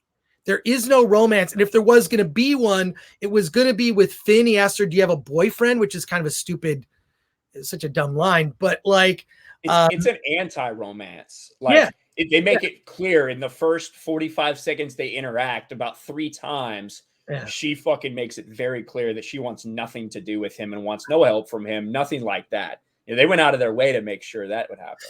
Yeah, well, I don't know. I just think that's JJ and his hacky decisions. So God. Well, Yeah. and that kind of moves us to my favorite, one of my favorite things I've heard you say. And obviously we talked about the kind of film courage, the couple interviews you had that Right. blew up. And one that really caught my eye was when you were talking about character deaths. And I think the one character that we've talked about Disney Star Wars mishandling is the character of Luke Skywalker. Yeah. For me, I was upset for well before that, for 2 years before that, over what happened to Han Solo in Force Awakens. And I don't know if it's because everyone was so hyped that Star Wars is back, because it was the mainstream media pushing it. I don't know what, but for some reason, people didn't seem to get very upset over Han Solo's death. And that was insane to me, because not only did he die, but in that movie, they killed his character. They assassinated his character, literally. Yeah, and it was the way I think in that video what I talk about is that it's not about the character that's dying, it's about the reaction of the characters that love that character in the movie. These fictional characters have relationships. And the fact that Luke is just like, where's Han? And then that's not even mentioned, right? That like Chewbacca didn't get a hug. Rey gets a hug coming off the Falcon. That make no sense to me. There's so much stuff. And the way that he went out was traditionally the way that a villain, if you actually look through like, your good versus evil movies, mostly the cause of death for villains is falling from a high place, because it's a bloodless death. It's a simple death. It's, I'm falling, like. Yeah, you don't need resolution. They're just gone, right? They're just gone, right? And they gave him a villain's death, and from his own son. So what's the redemption arc from that? There's no way there's no real way to redeem. That's why I'm like, I mean, fuck Star Wars now. Like after Rise of Skywalker, like I just don't care anymore. And even though Mandalorian's had like its highlights, I mean, we all love the return of Luke. It's a good TV show, but it got to its roots. I will tell you something that I learned recently. I sent you over Twitter this link to this thing called Grayson, right? Which is about Robin, Dick Grayson, right? Okay, so this guy, John Fiorella, shot that with a 16mm crank Bolex camera back in the early 2000s, spent like a couple years working on it. And he had mapped out an entire screenplay of the story about the death of Batman and introducing the entire DC universe through Robin, right? A human. No superpowers, just detective skills, little acrobatic skills. So he did that thing blew up. And he, okay, I just interviewed him for my podcast on my channel. I don't know when I'm going to run it, but so John actually did a screenplay called The Last Hope, because he thought they're never going to make a Star Wars sequel. He wrote a script called The Last Hope, and it was basically Unforgiven with Luke Skywalker. A Western with like, he wrote the script. He sent Mark Hamill like a VHS tape of Grayson. He sent him the screenplay. He had a whole conversation with Mark Hamill about it. I've got you know what? I'll just put in the private chat. I'll send you the link. He posted part of the script on his website. His website is Untamed Cinema. Maybe you can share this. So he tells the story of how he met Mark Hamill and had a whole conversation. But as soon as this was like, finally they announced that it was like, what, 2011, 2012, they announced we're making a new Star Wars, right? That's it. Long live Luke. So this was his take. When you read it, you will get fucking chills. You are going to get chills where he lays out what his story of bringing back Luke Skywalker would have been, right? So it's, and he even shows, there's the letter he sent to like, I think, is that the letter he sent to Mark Hamill? Yeah. So, and then Mark Hamill called him. So he tells the story in this, you can share it. And then he puts like I think it's like the first 10 pages or something. It'll give you freaking chills about when you give these characters respect, right? Now I am the eternal optimist, mainly coming from indie film. I always look at indie movies with like the glass half full, because they're like birds with broken wings. Most indie movies are flawed in some form, right? Acting's not so great. The effects maybe aren't perfect, but you see sort of through the flaws. You're like, oh, this could be something, right? And so I'm always an optimist. And to me, like I was a Luke Scott dude. There was the longest 3 years of my life was waiting between Empire Strikes Back and when Return of the Jedi came out. I mean, I was a kid. Like that was the longest 3 years of my entire life waiting for that to come out. And to see Luke Skywalker on screen, even though like we could talk about Last Jedi, I did not hate Last Jedi when it first came out. But I had blind spots to things that like, I didn't notice. And I also had like this hopefulness. I think I sent you that video I did, my franchise forecast, where I thought I had figured out what they were going to do. I thought Rise of Skywalker, that it was going to be a Christ story and Luke was going to come back. It didn't happen. You know what I mean? So I was like, as dumb as it was, I fucking hated Force Awakens. I actually really like The Last Jedi, seeing Luke on screen. I know you guys talk about it all the time, which is why, you know, I'm sure the chat is already taking a shit on me now, but it's fine. Like, this is the thing. Like, I respect, like, here's the thing that bothered me, which happened in 2018. I'm like, oh, like, this could be, because I trusted, right? I'm an idiot. Yeah, you thought there was a plan. There's a plan. The third of this movie is going to make everything pay off, and Han Solo and this, and like, it's going to pay off. And I kind of gave my prediction video, which I spent way too much time on with a buddy of mine named Bobby Schwartz, who edited that video. Like, but like, I thought there's a plan.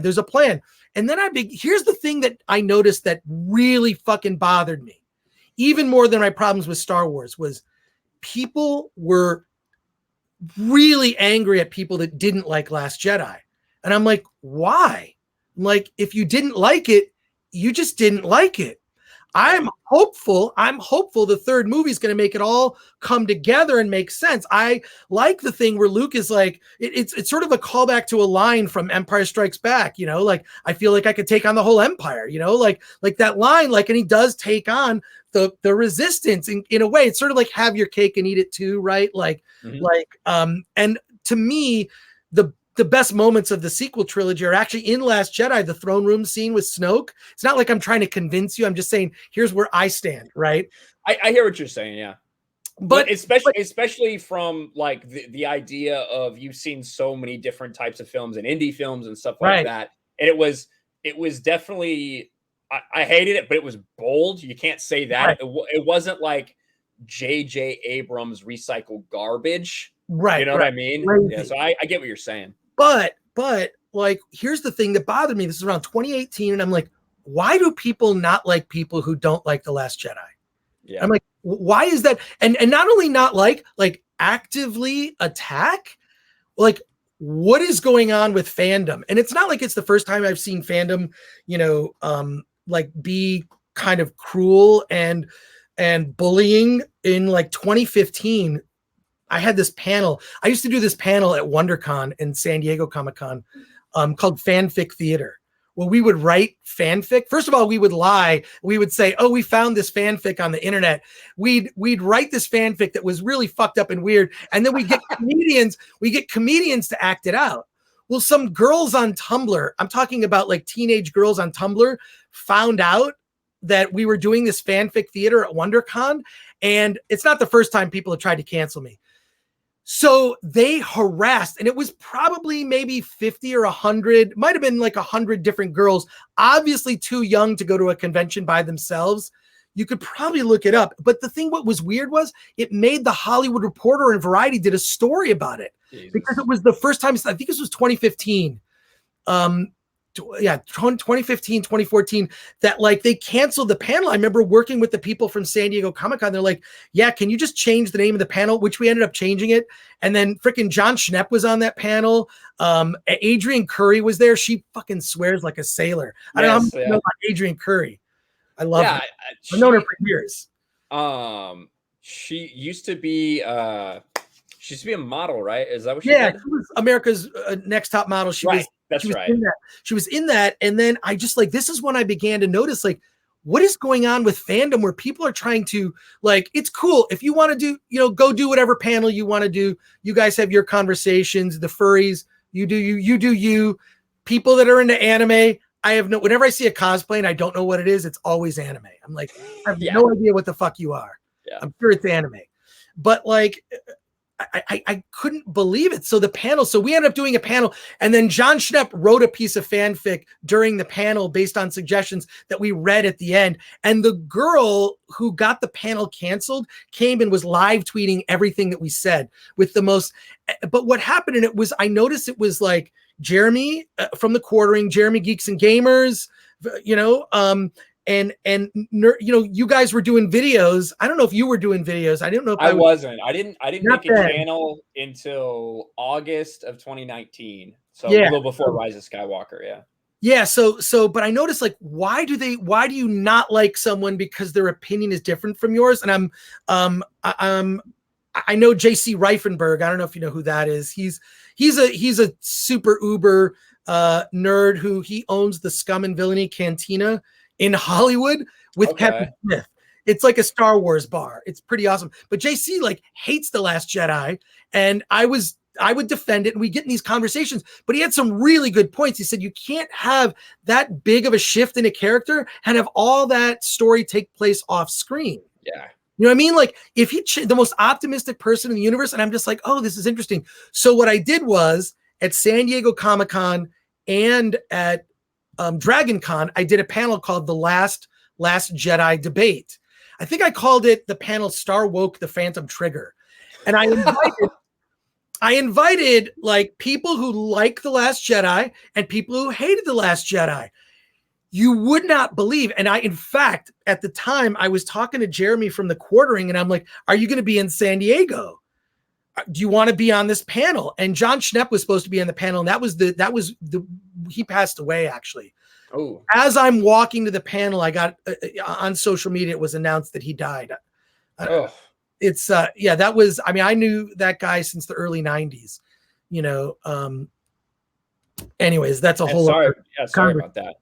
But so that was already a rough panel to do. So, but it was like this civil debate. And this is the thing that bothers me, is that we can have civil debates, right? Like that thing that happened recently to you and among others. It was like the hit piece. Yeah. The RR, the initials. I don't even want to bring it up. Yeah. But I remember looking at that and going, oh, this is a hit piece. This is just a hit piece. It's delete facts. It's like complete bullshit. There's no journalism in there. And then the fact that it was shared by people who work at Lucasfilm, I'm like, what are you doing? Like, why is this their divide in fandom?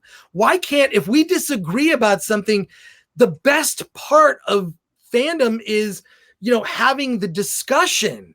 You know, I'm not out to win. I'm out to, in fact, I actually prefer to hear opinions that differ from mine, because it's the only opportunity for me to learn something, is to actually have an open mind.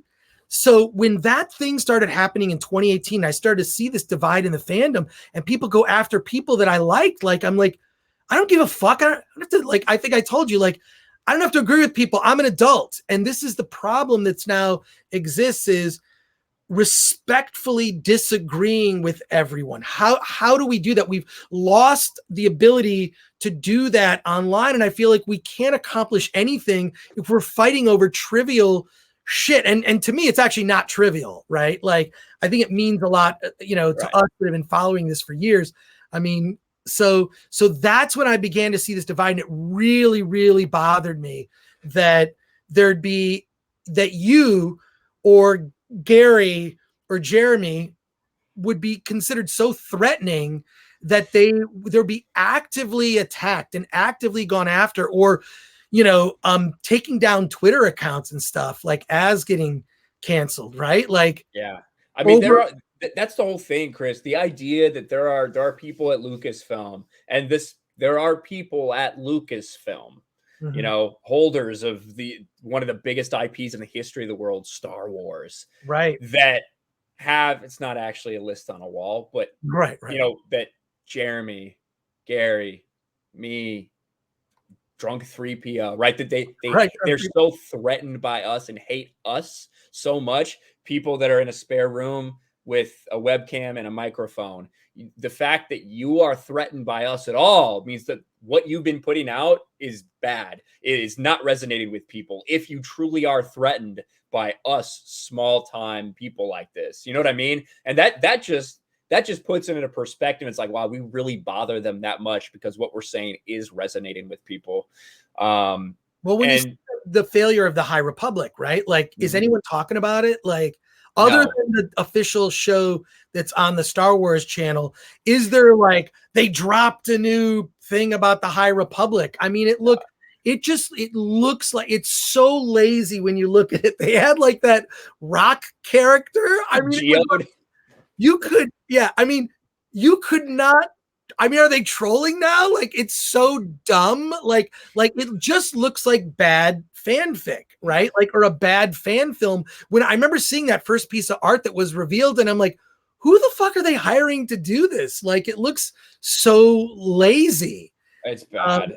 And I think that we often, when everyone starts making a video about it and talking about it, we can maybe misunderstand what a big thing it is. At the end of the day, these aren't real behind me because it's my green screen right now, but I've been reading Star Wars books since I really could start getting my hands on them. So I've seen these releases. I'm seeing how they roll these things out. Star Wars books and comics, although some of them do sell really well and make bestsellers lists and things like that, it's not like this big, massive thing. So when they did announce they were doing this High Republic, I was like, okay, I understand the scope of this and how big it will be. I think a lot of other people maybe misunderstood and thought that Lucasfilm legitimately thought that this would be as popular as like a TV series. That's just not the case. So I think we may have had a misrepresentation there. But even with just competing with itself, it had a couple bestsellers that first week with all this hype, and they specifically put it after The Mandalorian to get that hype. And then it's fallen off a cliff. Like you said, no one's talking about it anymore. No one cares. A couple people did pick up Star Wars books for the first time and read. I'm sorry you had to read that for your first experience. There's way better shit, trust me. But yeah, no one's talking about it now. And what was better was Shadows of the Empire. Do you remember that? There was a Nintendo, I think there was a Nintendo 64 game. Am I wrong? Like that? There was a Nintendo 64 game. There was a novel. There was a bunch of stuff. A soundtrack by Joel McNeely, which had like some great stuff. It's like original. Do you remember Shizor? Like the whole, like it was kind of cool. It was just like, okay, that's cool. To me, I was always like, make more Star Wars movies. I don't care. Make episodes 7, 8, and 9. Right. Like I said that for years. Now I kind of regret that happened because it made me, Rise of Skywalker just made me not like Star Wars and not care anymore. And I think the only thing I bought Star Wars since then was a Cara Dune figure. So that's pretty much it. Telling. You know? And like, to me, a lot of my problems with The Last Jedi, what they did to Luke, are kind of the same ones that I have with what they did to Han. And when it comes to episode 8, for me, when you're doing part 8 of what is supposed to be a 9-part saga, which no one cares about 9 parts. It's only 6. We understand that. But when you're doing part 8, you can't just do like your take on Luke.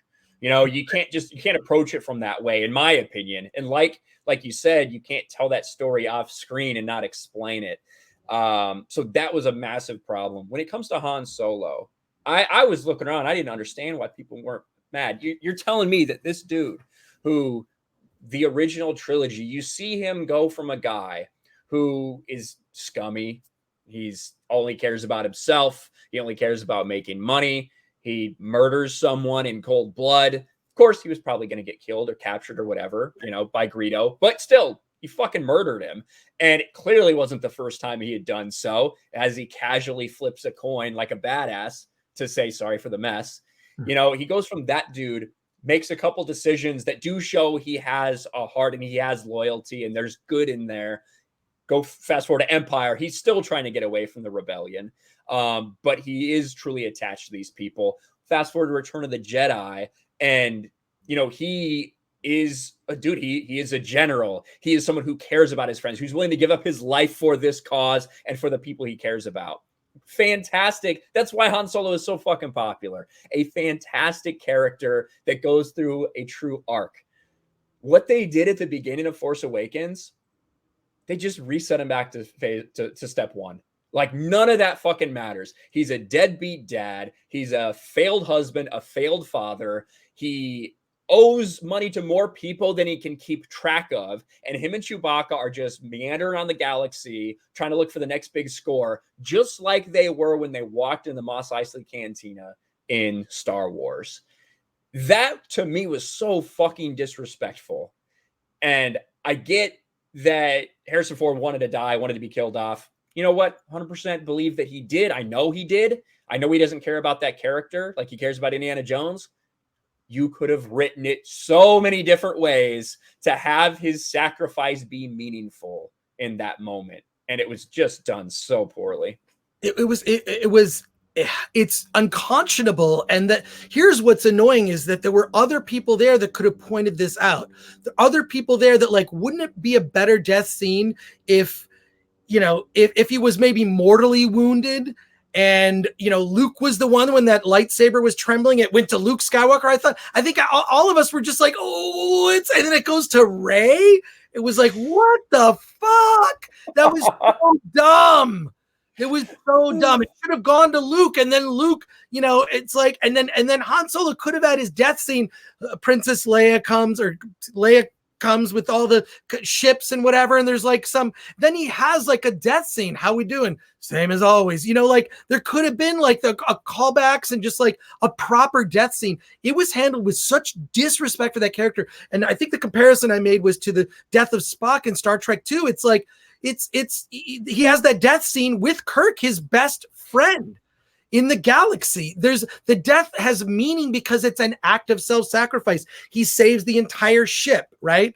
The needs of the many outweigh the few, right? Like, it's the line, right? Like, there's just so much good about that scene. It was an earned death scene. The death scene there is by a fucking hack. And this is why I like my disdain for Lucasfilm after that is like there's no gatekeepers there saying, hey, by the way, this is horrible. This is terrible. Han Solo should not die like that. In fact, I actually interviewed Josh Trank about his Capone movie that came out. And he told me the story. Like, he told me that I think it's in the interview. He told me that he knew about Han Solo's death and he couldn't tell anybody. And I don't know how much you remember about this. It was Star Wars Celebration in Anaheim. I've been to like every one but two of the Star Wars celebrations. Went to Indianapolis, went to Orlando, Anaheim. But it was, remember, like Gareth Edwards was going to like do a presentation for Rogue One. Mm. And Josh Trank was there to do his presentation for his Untitled Star Wars movie. Literally the day the panel was supposed to happen, a press release went out, right? And Josh Trank was in the middle of doing Fantastic Four, and there were all these like problems with it. And we follow each other on Twitter. So every once in a while he DM me. He got fucked on that Fantastic Four movie. He got fucked. He had like whole storyboards and things that like big effect sequences that were supposed to happen. The Fantastic Car was supposed to be in it. Like the old school Fantastic Car that like breaks apart. So, you know, so they just boned him on that. They just said, whatever, we're just going to make another Fantastic Four movie to hold on to the IP. You should see that Doomed documentary. I like to do, when I'm on Midnight's Edge, I like to do a lot of like, you know, recommendations. Check out Doomed. It's a documentary about the Fantastic Four movie they made in the 90s. That's the one that they did to hold on to the IP, right? Yeah. I was on the set. That's what such a big Fantastic Four. I was on the set during the making of it because I knew people who worked at Roger Corman. So I did a cover story. You can just look up Film Threat Fantastic Four cover. I was there. I wrote the article about it. I was on the set. I met Alex Hyde White and the whole like cast. It was weird because I knew the effects guys from Optic Nerve Studios. That's how I knew. I have a lot. Like I say, I'm old and have a lot of, you know, just knew a lot of people, but I know a lot of people sort of at the, like the people that are just working on the movies, you know what I mean? So it's like, so whatever. Anyways, that documentary about the failed Fantastic Four film was, I'll tell you one story that they cut out of the documentary that I was like, why did you cut that out? So we did this big photo shoot for the cover of Film Threat magazine with the cast of the Fantastic Four. And just so you know, I'll show you, like, this is what a big Fantastic Four fan. I don't know if you can see that on my shelf. It's a Galactus Funko. Oh, wow. Look at that. I hate Funkos. I fucking hate Funkos. I fucking hate them. I hate them. Sometimes they have a character like I just gotta fucking suck it up and get one. Everyone owns a Funko. My girlfriend owns a Funko, so it's just like she's not into any of this stuff. It was the It was the Star Wars Expand Universe characters. They made it GameStop exclusive Revan and Malik ones. I fucking had to get them. So. Oh my god! Well, I'm drooling over the Dune Funkos, so I'm not getting them. I'm not getting them. I don't need them.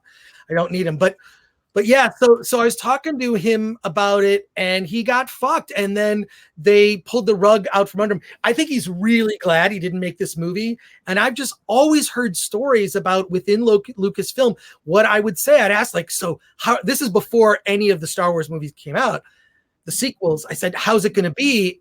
And I remember everything I heard was like, well, I think it's going to be okay, but I don't think any of these movies are going to be any good based on the people that they hired.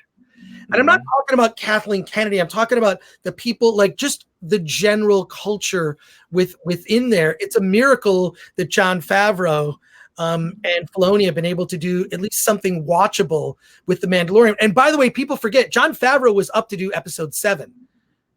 I don't know if you remember that. Really? He was one of the directors that was approached. Look it up. Jon Favreau was one of the people that he didn't have quite the prominence back then. JJ Abrams is someone that stockholders, I think, like, you know what I mean? His movies fucking make money for some reason. Because he's the one that is able to check those boxes. He's the one I think that really like brought that in. Was sort of like, I can check all the boxes for you so everybody's happy. If I make up a good movie, it's on accident, you know. I just can't believe after what he did and so many people's reaction to Star Trek. But again, those Star Trek movies made money, right? So that's why they brought him in. You know, as much as damage as he did for a lot of people for Star Trek, to then just have that same dude go and do Star Wars, I couldn't believe that shit. Yeah. Well, if Jeremy was here, he'd say Solo lost money. But you know, that's true. That wasn't J.J. Abrams though. That was another problem with directors that Lucasfilm had. Yeah. So you know, I look at what they did with 7, 8, 9. I'm like, maybe that would have been okay if it was episode 10, 11, or 12. If we had seen, it was just like there's so much story happened between. Mm-hmm. There's not screen time where it's ever explained. And so because of that, and because how do you make that and not reunite Han, Luke, and Leia? Like, that's just like, that's if I'm checking the box, that's like a moment in sin. And also, do you have to kill the characters? You know, there's something to be said for characters walking off into the sunset. You know what I mean? You don't have to kill them. They don't have to die, right? Yeah, they could go. Han and Leia can go live in some galactic nursing home. Like exactly. It's okay. It's okay for that to happen. They could have had a first adventure where they get the people together. There's obviously, here's the sort of, we're handing off to a new generation. And then, you know, they would kind of fade to the background for the, you know, 8 and 9 or whatever. But they had to, that first movie had to be what happened to them, what happened to the galaxy. It also, like people have pointed out, like that opening crawl is shit. It doesn't set it up. It doesn't set it up well. Right? Like, who was it? Like, was it John Milius who wrote the opening crawl for Star Wars, right? You know, the guy who did Conan, you know, he's just like, here, you got to keep it simple. Boom. It's hard. Like the concept of, hey, you have 3 paragraphs to explain succinctly what's going on, and the fact that they were able to create Star Wars the way they did with very little backstory, right? You had 3 paragraphs, but that's all you needed. That's not all you need when you have a galaxy that was a certain way. All of a sudden you flip it on its head and don't explain anything. You can't just use 3 paragraphs. You have to explain through the movie. Like, people didn't even know what fucking planet got blown up. People thought Coruscant got blown up when they were watching that movie. I did, because they never said anything. Yeah, nothing is clear. There's no like geography in like, I just like the world building was terrible in that, and like that's why I think that those 3 paragraphs, people underestimate how powerful for the first movie that setup was. And to have like Luke Skywalker mentioned in the episode 7 opening crawl, and he does no lines in the fucking movie. The fuck are you thinking? Remember he narrated that trailer? Yeah. That's he right. narrated that first trailer where you saw like the tumbling lightsaber through space or whatever. Yeah. All just fucking heaps of shit. All heaps of shit from them. Oh my God. I just have no. And then when you look at these Disney Plus series, you know, what do they have, like 9 series that are in development or various stages? Does anyone care about like what's Cassian Andor? He dies, right? Like, I don't know. I know everybody's a fan of Rogue One. I was not a big fan of it. I thought it was it's forgettable. I would have liked to have seen what Gareth Edwards was originally doing with that. But I think it was well done. It's like I think it's the most competent of the Disney movies that they've done. True, but to me, it's forgettable. And the only reason people really even remember anything about it is because that last 15 to 20 minutes with the battle and then the Vader scene at the end. Yeah. It has, like, to me, it has the opposite problem that Indiana Jones Kingdom of the Crystal Skull has, which I think that movie gets a lot of hate. It's not a good movie. Right. But the last 10 minutes, you're just like, oh, fuck you. With the like with the aliens and the UFO, you're just like, that's what this was all about. Fuck off. You know, it has the opposite ending where people, you know, left excited because Darth Vader did a bunch of crazy shit when he could have just used the Force to pull the plans to him. But, you know, that's besides the point. What about, I'm curious, Kenobi? What are your thoughts on that? Kenobi, I talked about it a little bit on a live stream the other day, and the problem is this show won't be what it should be. And when we're looking at Disney Star Wars and the hole they find themselves in, they are stuck between the end of Revenge of the Sith and the basically just a few years after Return of the Jedi, the Mandalorian era. They're telling all those stories basically through there. Now, Rogue One is going to be set in sequel trilogy time frame. I know people don't want to hear that because they think they're erasing the sequel trilogy, all that stuff. But, you know, that's where it's going to be set. But for the most part, all these stories, you're trying to jam them into this area that's already like jam-packed full of stuff. And not only that, you refuse to use any original characters. You just use the same character cameos over and over. So it feels like there's only 50 people in Star Wars. Right.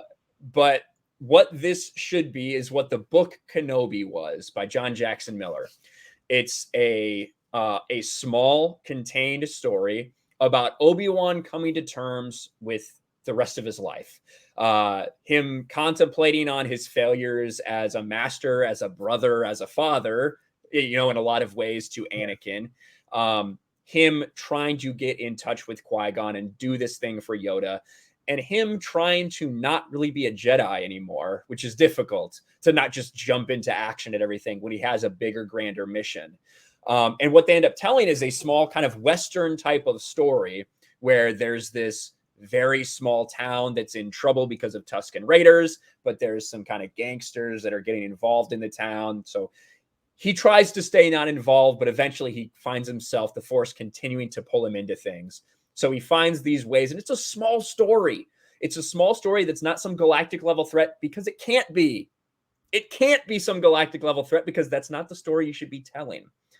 The Kenobi series, however, it is going to be, Bail Organa is probably going to contact Obi-Wan because Leia is in danger. So Obi-Wan's going to leave Luke Skywalker on Tatooine, and he's going to go travel to Alderaan. He's going to go across all these planets, get involved in all these action scenes. He's going to fight Darth Vader, which is a travesty. Oh, no. I predict that will happen. They said that'll happen. Yeah. Did they really say it? They said it. 3 different people in different ways said that McGregor and Christensen will cross blades. Now you could do that in flashbacks, but specifically what Kathleen Kennedy said when she introduced it was it's going to be the rematch of the century or something like that. The rematch of all time. Well, I'll tell you exactly. I'll tell you exactly how it's going to end. It's going to end with Vader saying to Kenobi, "If you ever leave this planet, I'll kill you." I will end you if you leave this planet. Because they're, you know what I mean? Like that's how it'll end. That's how that match ends. It'll be a draw, but you know, that's how that duel will end. My prediction. I don't know if it can be on Tatooine, because I think that, like, if it had been on Tatooine, then Vader would have been obviously known what was going down when the droids escaped to Tatooine with the plans. You know what I mean? Right. Like, so I think it has to be somewhere else. I think it has to be some, like, Inquisitors get involved and eventually they have a face-off. It'll be cool that Hayden Christensen gets an opportunity to play Anakin, Darth Vader again. I think he's a guy that got a lot of fucking hate, and I think he's going to be welcomed back with open arms from a lot of people. Yeah. Unfortunately, it's a story that doesn't need to be told, and it's going to continue to fuck up lore. Which it just makes, like you pointed out, you said, and I think I heard that live stream you were talking about. It makes the galaxy seem small. Like there's 10 planets that everybody knows. Normies know those planets, right? That's why you want to throw them in. And it's constant pandering. It's constant pandering to what they think fans want to see, which doesn't really serve the story, right? Mm-hmm. Which is why, like, I think when with you know, the benefit of time, you look back on the prequels, and the prequels are better than I remember them. You know what I mean? Yeah. Especially like it's like, wow, these movies are better than they were. Kind of a shock because it was such a different tone than the original Star Wars trilogy, right? And then I think that, like, the sequel trilogy, man, I tried to watch The Rise of Skywalker. This is like a few weeks ago. I'm like, oh my God, it's even worse than I remember. It's yes. so yeah. dumb. It's so bad. And just, you know, just the way everything is handled is freaking awful. I just don't understand, like, why is there no one in the organization that, and I think it's because the type of people that are attracted to work for a company like a Lucasfilm in certain positions are people that are climbers. They're Hollywood climbers, right? They're not like, you know, super fans that also want to try to politically position themselves where they can be in a room where they can have some meaningful impact on what happens in the films or television shows. So you know, so then you're getting these people that kind of know Star Wars but are really good at office politics and Hollywood politics. And that doesn't attract the best people. Whereas George Lucas, dude, that guy is the most successful independent filmmaker of all time, who hated Hollywood so much, he left and created his own thing on a ranch, you know, like in the middle of Marin County, this tiny town. And back in the 90s, when I did video game magazines back in the 90s, and I actually got to go to Skywalker Ranch. It was like the greatest thing ever to be able to. And apparently George Lucas walked right behind us and nobody said anything. And I saw, like, there's Luke's lightsaber, you know, there's the fertility idol and they're just sitting on shelves. And that's the thing that people forget about Lucas when he originally created these things. I'm sure you've read The Secret History of Star Wars, right? Yeah. The audiobook is the best thing to get. If you get don't read the book. It's freaking this thick. Get the audiobook because the guy does everybody's voice. But Lucas was a student of not just cinema history, you know, with influences from Kurosawa, you know, the Seven Samurai and Westerns and movie serials like Flash Gordon, but he was a student of history. Like, he would read history books. And I feel like the people making Star Wars, they know Star Wars, but they don't know history, and they don't know they don't know where the references came from. I mean, let's be honest. Darth Vader is Dr. Doom, right? Dr. Doom, that's Vader, right? Like very influenced. Like, Marvel Comics was an influence on George Lucas for Star Wars, but Star Wars was sort of like what Quentin Tarantino does with a lot of his stuff. He throws it in a blender, he puts it on puree, and it's something that feels completely original. Right. So it doesn't feel like the influences are there, like Fritz Lang's Metropolis, right, which was the inspiration for C-3PO, the robot design. So you see those influences are there, but it's done in such an original way. It doesn't feel like it's ripped off. And Tarantino does that also really well.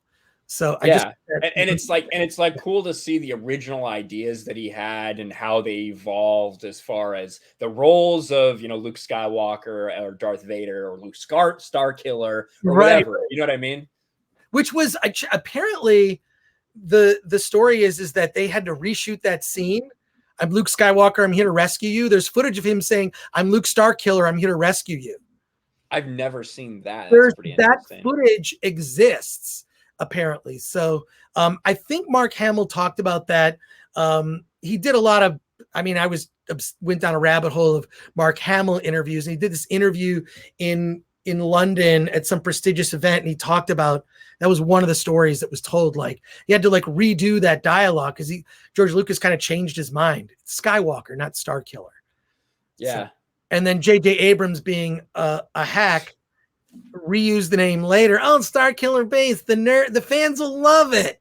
They'll love it. He's such a, I fucking hate him now. Like he just destroyed, and the fact that he's just now come around, like wasn't there a recent interview where he's just like, yeah, we didn't have a plan. Like, yeah, he's like, one thing I've really learned is that when you do these things, it's, it's good to sit down, have a plan.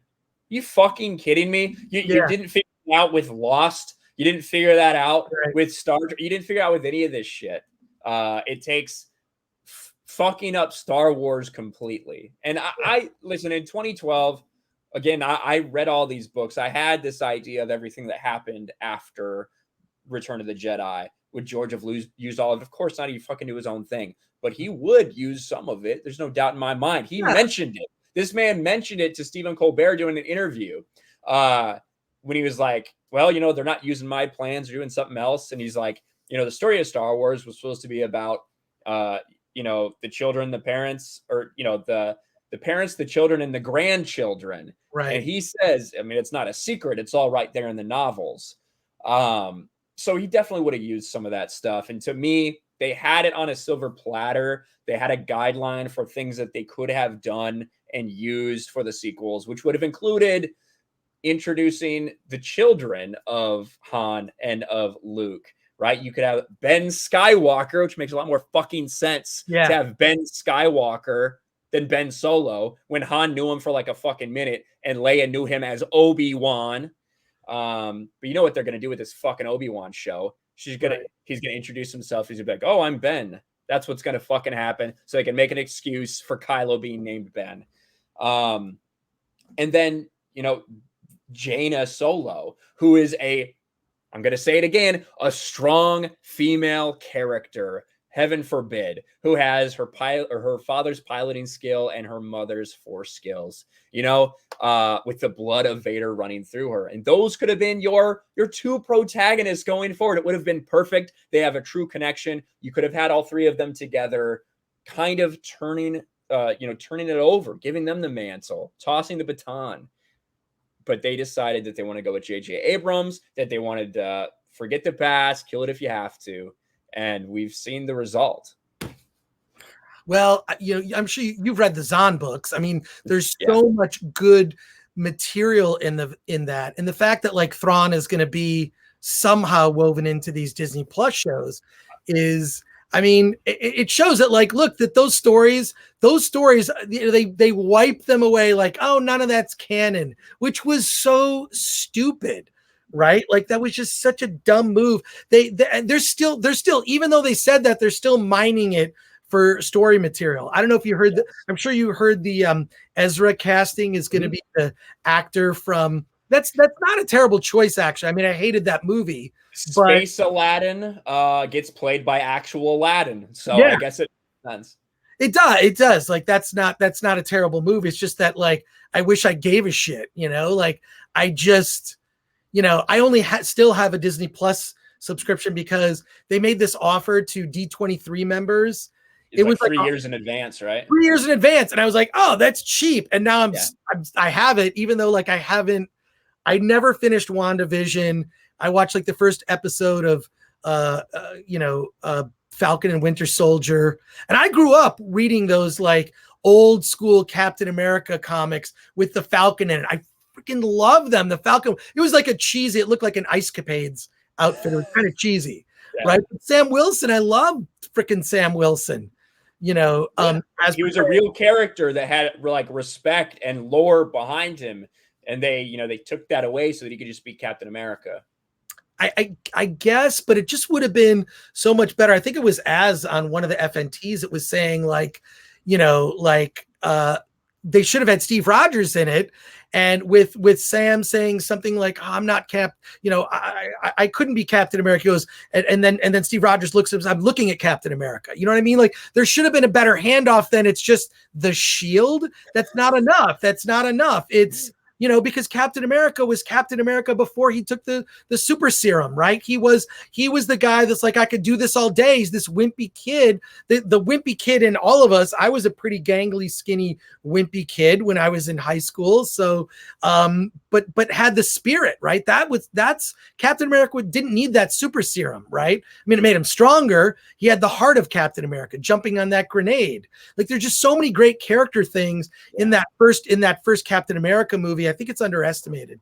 That movie is it's probably better than we remember. When you go back and look at phase 1, like I think you realize how underappreciated it is and how different all those films feel than what we got at the later half of phase 2 and then phase 3, where everything feels like Guardians of the Galaxy. Like the fact that regardless whether you like the Thor movies or not, that Thor felt different than Captain America, who felt different than Iron Man, who felt different than Black Widow and Hawkeye. Right. Like it was really well done. They captured lightning in a bottle. They did it right. And then Disney bought them, which is what happened to Star Wars as well. And you mentioned the Heir to the Empire stuff. I've been telling people this, what we're going to see with this entire little Favreau and Filoni, the shows that they're doing between Book of Boba Fett, Ahsoka, a potential Thrawn Ezra series maybe, and then The Mandalorian. They are just ripping off Zahn's Heir to the Empire trilogy with different people in different roles. Ahsoka is going to be Luke Skywalker. That's what I think. You're going to have, obviously Thrawn is Thrawn, a cucked version of Thrawn, but he's Thrawn. The Dark Jedi that was in that series, Joruus C'baoth, that's going to be Ezra Bridger. I think that Thrawn is going to have manipulated Ezra and have Ezra over on his side. I think that's going to kind of be his Dark Jedi, because that's what Filoni has been doing for a very long time. It's just repurposing things, and you can't deny that people like it, that normies do enjoy it and like it. So if you like it, nothing against you. But for me, I can't stand a lot of it when I see it happening. And that is what's going to happen with this next little Filoni-verse, as people want to call it. And, I think it's going to do well for them. I think it could be better. I do think it's going to do well. I think the Gina Carano stuff is going to have a big impact on them and people having a huge care factor in those shows. But I think it'll be mostly well received, better than the sequels. And we're just going to continue to have the same kind of stuff at Lucasfilm. I don't think anything's really changing there. As much as people want to think and have hope to the contrary, I think this is the best of Lucasfilm, and the best we're going to get is Favreau and Filoni. So if that's good enough for you, what about the Taika Waititi trilogy or the Kevin Feige trilogy? Imagine the people, Chris. Imagine the people that a year ago were like, Kevin Feige is going to come and take over Star Wars, and Kevin Feige is going to save it. Now, what are we all saying about Kevin Feige and what's going on with Marvel right now? It's pretty funny. Well, the numbers are going to bear it out. I mean, let's be honest. Black Widow was a disaster. And you can't blame the pandemic. I think a huge mistake was offering it on Disney Plus for that premiere access, $30. That killed it at the box office, on top of the fact that it was a terrible movie. I mean, it was this like, just so, do they not think of these things I mean, bad film, the premiere access, and the audience clearly didn't respond to it. Right. I mean, it's just ridiculous. Now, am I right? Like, correct me if I'm wrong. Is Shang-Chi not going to be on the premiere access? They're not going to do that now, or Eternals, which I I think the only things that they had committed to do the day-and-day release was Black Widow and what's that new one with The Rock coming up? The Jungle Cruise. The Jungle Cruise. Yeah, I'm not going to see that movie. I don't. I don't give a fuck about that. I don't care about that movie. I don't care. Martin Scorsese was right. It's a theme park ride. It literally is. It's about a theme park ride. So I have no interest in that, but I think that's the last one they had committed to do that for. Right. I don't think Shang-Chi, whatever the fuck it is. And like you said, I think the only thing we might get out of that is a cool Kung Fu movie. Yeah, that's you know what? I like those kind of movies. But here's the thing I was just talking to a friend of mine about like, wouldn't it be weird if China said, okay, we're going to make a movie. We're going to get a bunch of white people and we're going to make a movie for an American audience. How do you think Americans would act? You know, how would we respond to that? Like, okay, so China releases a movie with all Caucasian actors in America and they make it and they try to make it for things that we think they like. So, and you know, quick aside, my girlfriend is actually, she's Chinese, right? Like, and she was like, and I asked her, I said, like, why do people not like in China? And she's on like Weibo, you know, like all those apps, which is like the Facebook for China. And she was just telling me that that people in China are pissed. They do not like Shang-Chi. They think that they're pandering, that Americans are pandering to the Chinese audience with this movie, which is true. Yes, it's exactly what's happening. And they think that the actor that they chose, and I've actually watched that show, Kim's Convenience. It's okay. It's a dumb sitcom. It's a dumb Canadian sitcom. I heard that people think he doesn't look traditionally Chinese enough. That's exactly it. So they were like mocking his looks. He's not traditional handsome for a Chinese man. They're what Americans think. I mean, that's why, and it's like, you know, we could go back and talk about Last Jedi. And I remember they're like, my girlfriend was saying, why do they cast like, because the movie tanked in China, Last Jedi, right? Like, yes. And it's like and I asked her, so why did that happen? She's like, well, they cast a Vietnamese actress and they trying to pander to China. Like, they don't like, and it's so funny is we think we have problems in America with racism, and it's not as if we do, but other countries are much more racist than we are. And there's this whole between different Asian groups don't like other Asian groups is all I'll say without going down a rabbit hole of that. I don't know that I'm the best spokesperson to talk about that, but it's like, yeah, like it's the Chinese see right through it and they don't like it. So I thought to myself, well, what if the Chinese made a movie for America with like Caucasian actors? Like, how would we respond as Americans? Like a Chinese studio, they've released some films here, and you see like in Netflix has more and more content that's like that. Maybe it's because it's my girlfriend's Netflix account I'm looking at, but it does seem really strange. We American cinema, we don't make American movies anymore. Yeah, try to get this global audience. It's all global audience, which to me means that we're losing our identity as Americans. What's the American identity? We're so fractured as a culture. I mean, there's more genres of music than that have ever existed, right? There's, our entertainment is fractured. Our social media has divided us in all these terrible ways. And I don't fall into that shit. I don't get, there's such a pressure on social media to be a certain way or to dislike certain people for certain things. And fuck that. I'm not going to do that. I'm not going to do that. I'm not going to that's why that thing that happened in 2018 that I began to notice. And I did that panel at 2 conventions and it was huge. It was huge. The last Jedi debate. And it was just people who liked it, people who didn't like it. And we're going to talk about it. And I was just trying to bridge this divide. And I didn't realize how divided people are. But this loss of the identity, of the American identity, because we don't have an American cinema is a big fucking deal. Because if you look at the 70s, those movies were American movies. The Godfather is, the first line of that movie is, I believe in America. right? I believe in America. That's the first line of The Godfather. You know, Taxi Driver is a very American film.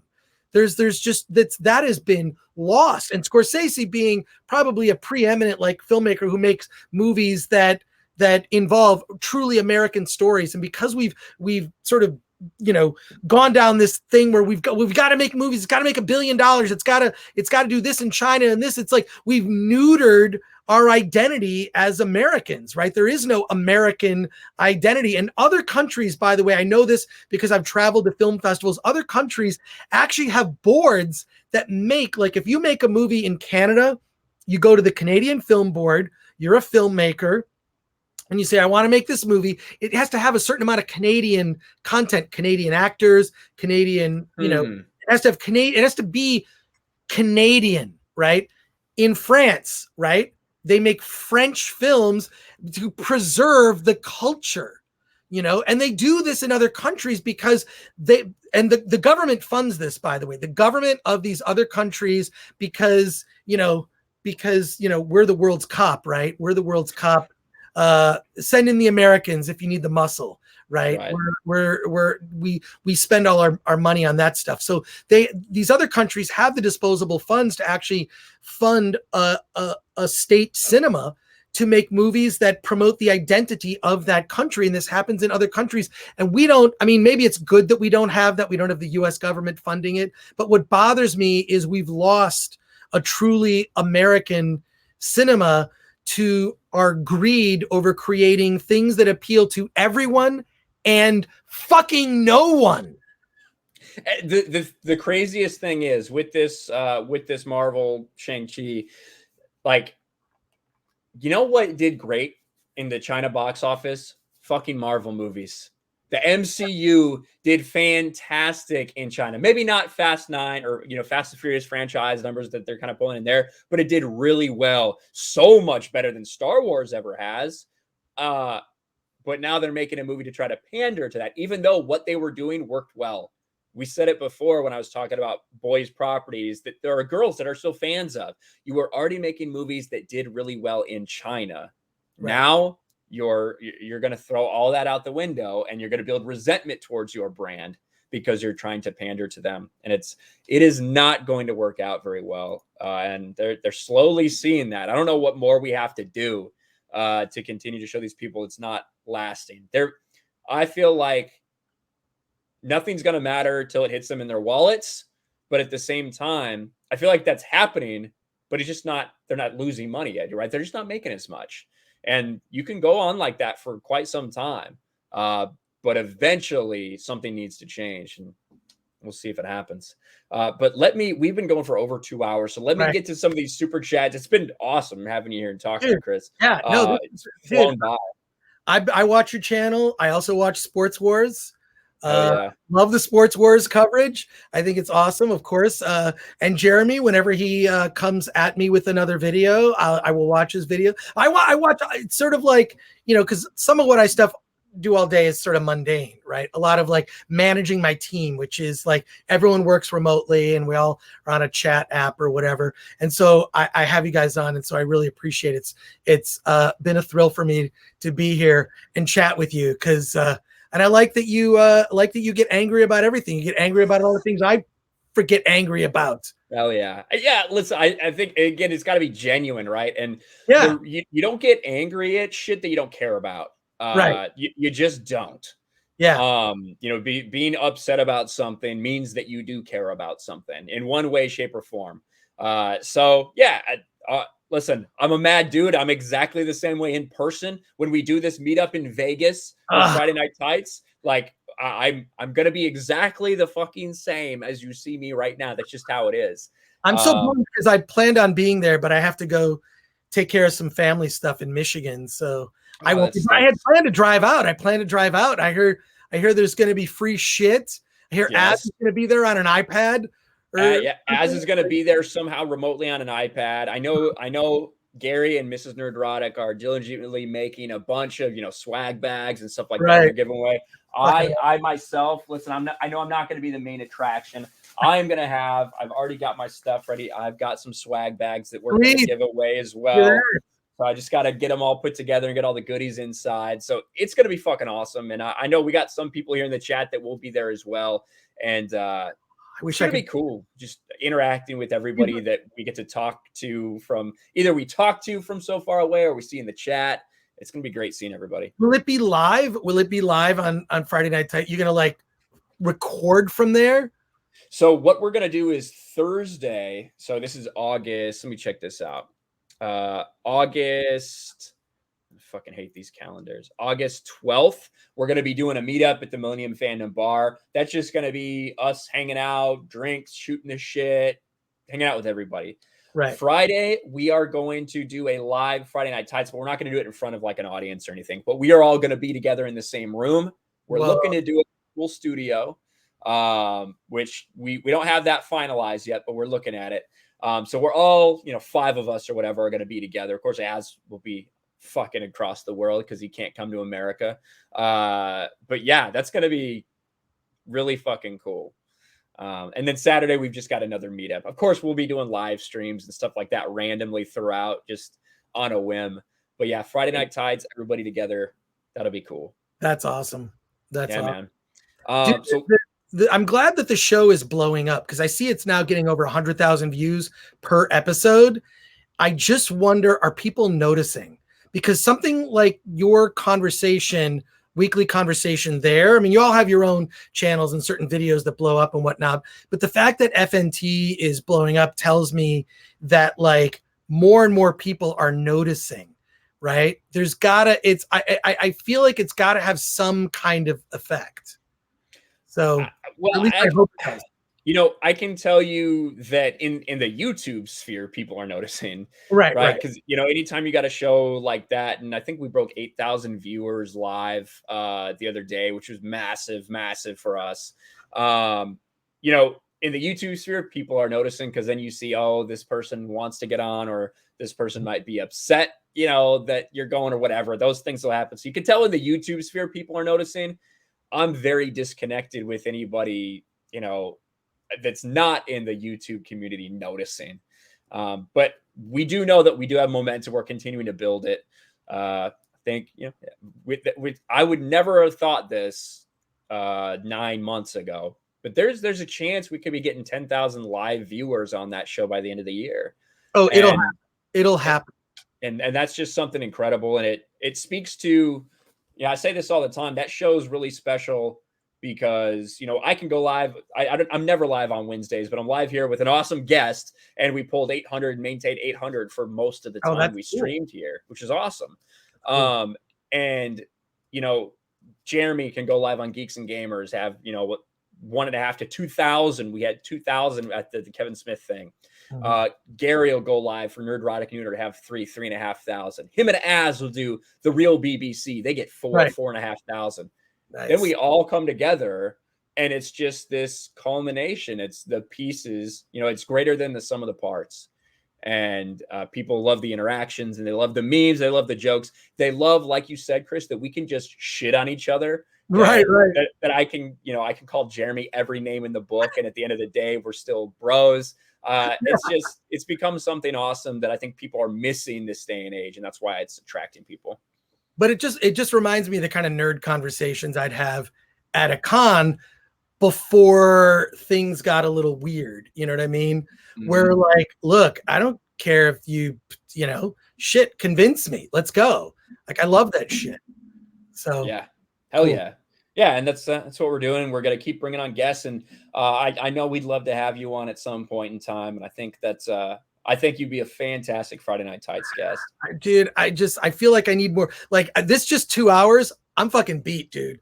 I feel like because I would listen to Howard Stern. This is back in the day. I don't have a subscription anymore, but he would talk about doing the show, how just like exhausted. And I see like doing that. It's I just do 2 hours, and I'm like, this is a lot. You guys do like 5 hours every week. It's insane. I'll say this: you can, as Sam and Frodo know, you share the load. Right. So when there's 9 people on there, you don't have to talk quite as much, which makes it easier. Cool. But if for obviously 5 hours, a big chunk of your time to take away anyway. Oh, I don't care about that. Whatever works for you. I know Gary'd love to have you on there, so we'll make it happen sometime. All right, at some point. I told him I definitely would love to do it.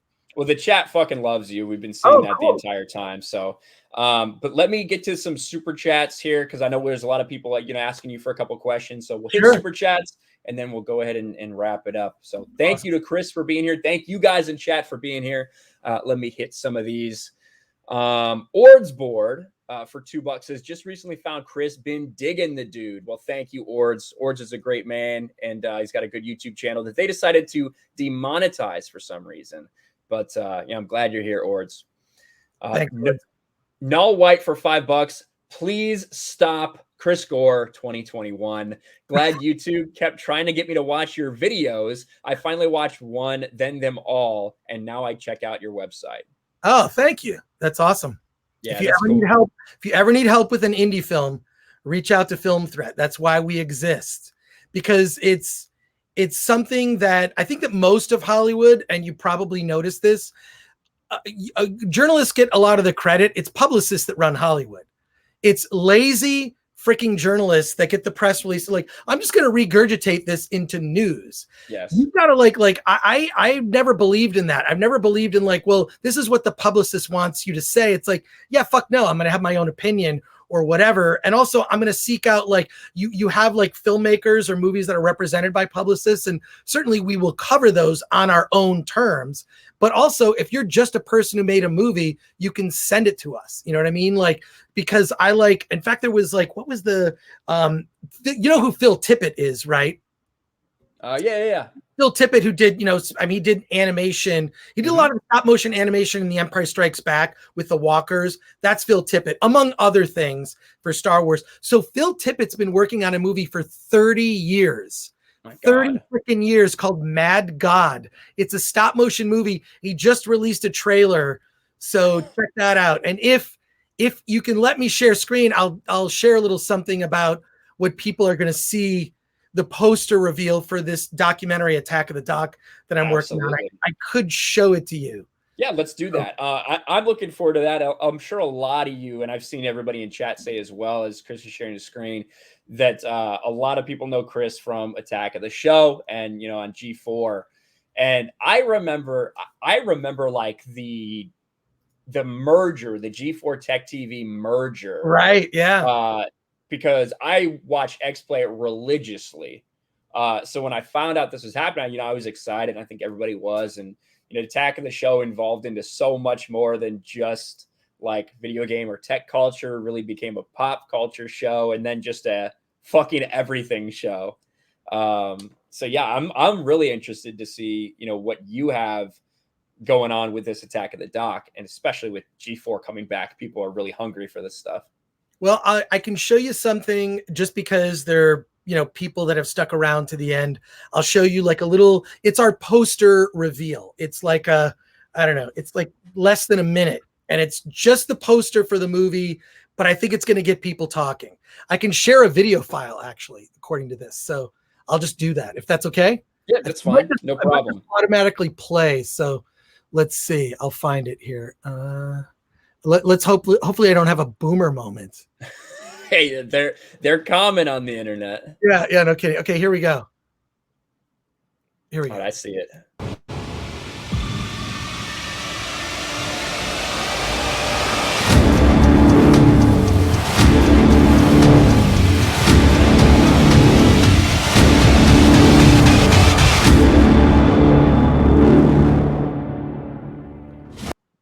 Boom. Boom. So yeah, that's our poster. It's going to be revealed at this event that we're doing tomorrow in Second Life. So which is going to be pretty cool. So hell yeah. So yeah, scores will be settled. We're going to get to the bottom of what happened at G4. I think people are going to be very interested when this movie comes out next year. I think so too. And after the announcement of G4 coming back in some way, shape, or form, I think it's probably just gonna be a YouTube channel, honestly.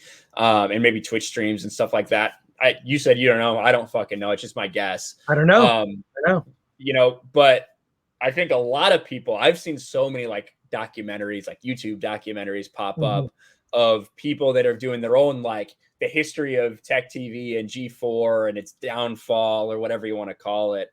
So I think this is going to be awesome. I'm really interested in it as someone who watched a lot of G4, you know, back in the day, because I think that merger happened when I was like in high school, right around there. So I was tuned in to what was going on, and me and my buddies watched G4 when we were just hanging out at each other's houses. So that's going to be cool. So thanks for sharing that with us. A little exclusive that you guys get right here. Right. So that's cool. We're sticking around. Man.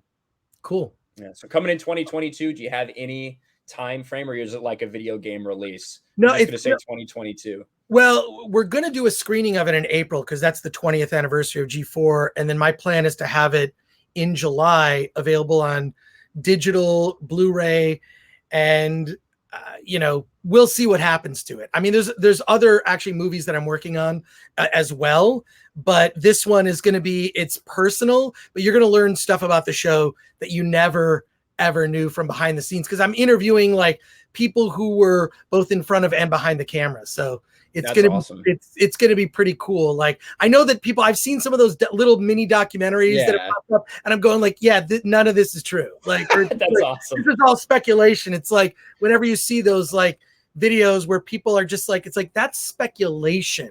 You know, that's what I really appreciate about the FNT group is you're not doing these speculation video. You'll speculate, but you'll actually couch it as like, I'm speculating, or based on my knowledge, here's what I think. You're putting it in the right context rather than presenting it as like, here's the rumor that I heard and I know is true. It's like, I'm not down with that. You know what I mean? Yes. Yeah. I hear you. The rumor game is a fickle one. Yeah. Yeah, especially when they don't come true. So right, exactly. Because then it very much just is a rumor. Yeah. Yeah, man, but that is going to be awesome. Really looking forward to that. And make sure you follow Chris. Make sure you follow him on social media. You know, subscribe to Film Thread as well, because you guys do a lot of content over there. Again, it's mostly focused around independent film stuff, but I'm sure you're going to be talking about this when it goes live over there too. Right, for sure. Cool. Fantastic. Let's get through some of these super chats and these questions that you guys have for Chris. Great. Let's see. Sugar. Oh, I said that one. Oh, no. Yeah, I did. Midnight's Edge After Dark for $2. I don't know who this Chris guy is, but he's awesome. Is that Tom? Tell him Tom, thanks. yeah. That's great. Thanks, Tom. Appreciate There you it. go. Thanks, Tom. Back when entertainment was gold for $5, I have a question for you both. I'm starting a fantasy universe and I want to go to a creative writing class. Where should I go? Oh, wow. There are some really good sources. Chuck Palahniuk, I'm sure you know who he is. He wrote Fight Club. He wrote probably one of my favorite books that, if it's ever made into a movie, will be amazing, called Survivor. He does a workshop that's like it's just like a support group for writers. And God, I used to subscribe to the newsletter, but just look up Chuck Palahniuk, who's the author of Fight Club, writing workshop. And there's like this, so it's like every kind of writing, whether you're a journalist or whether you're fiction or nonfiction writer, and they do like these meetups, but they have like this support group. And that would be my recommendation. And also, my advice would be learn to take notes, right? Because to me, as a creative, like taking notes is like oxygen. You need it to live, like, and don't take it personally, right? Like this is where ego gets involved, where that's why it's like most film franchises, like they don't last past like 4 or 5 movies. That's when they really start to suck, because people's egos are like, well, I want to direct, you know, the actors want to direct, or there's this. It's just like, you got to be egoless in this and really learn to take criticism. And to me, it's all about, it's like with anything, you know, with like diet or exercise, it's like a little bit every day. So that would be my advice, but look that up. God, now I want to look it up. I'm like, I used to subscribe to the Chuck Palahniuk newsletter, and it was so great.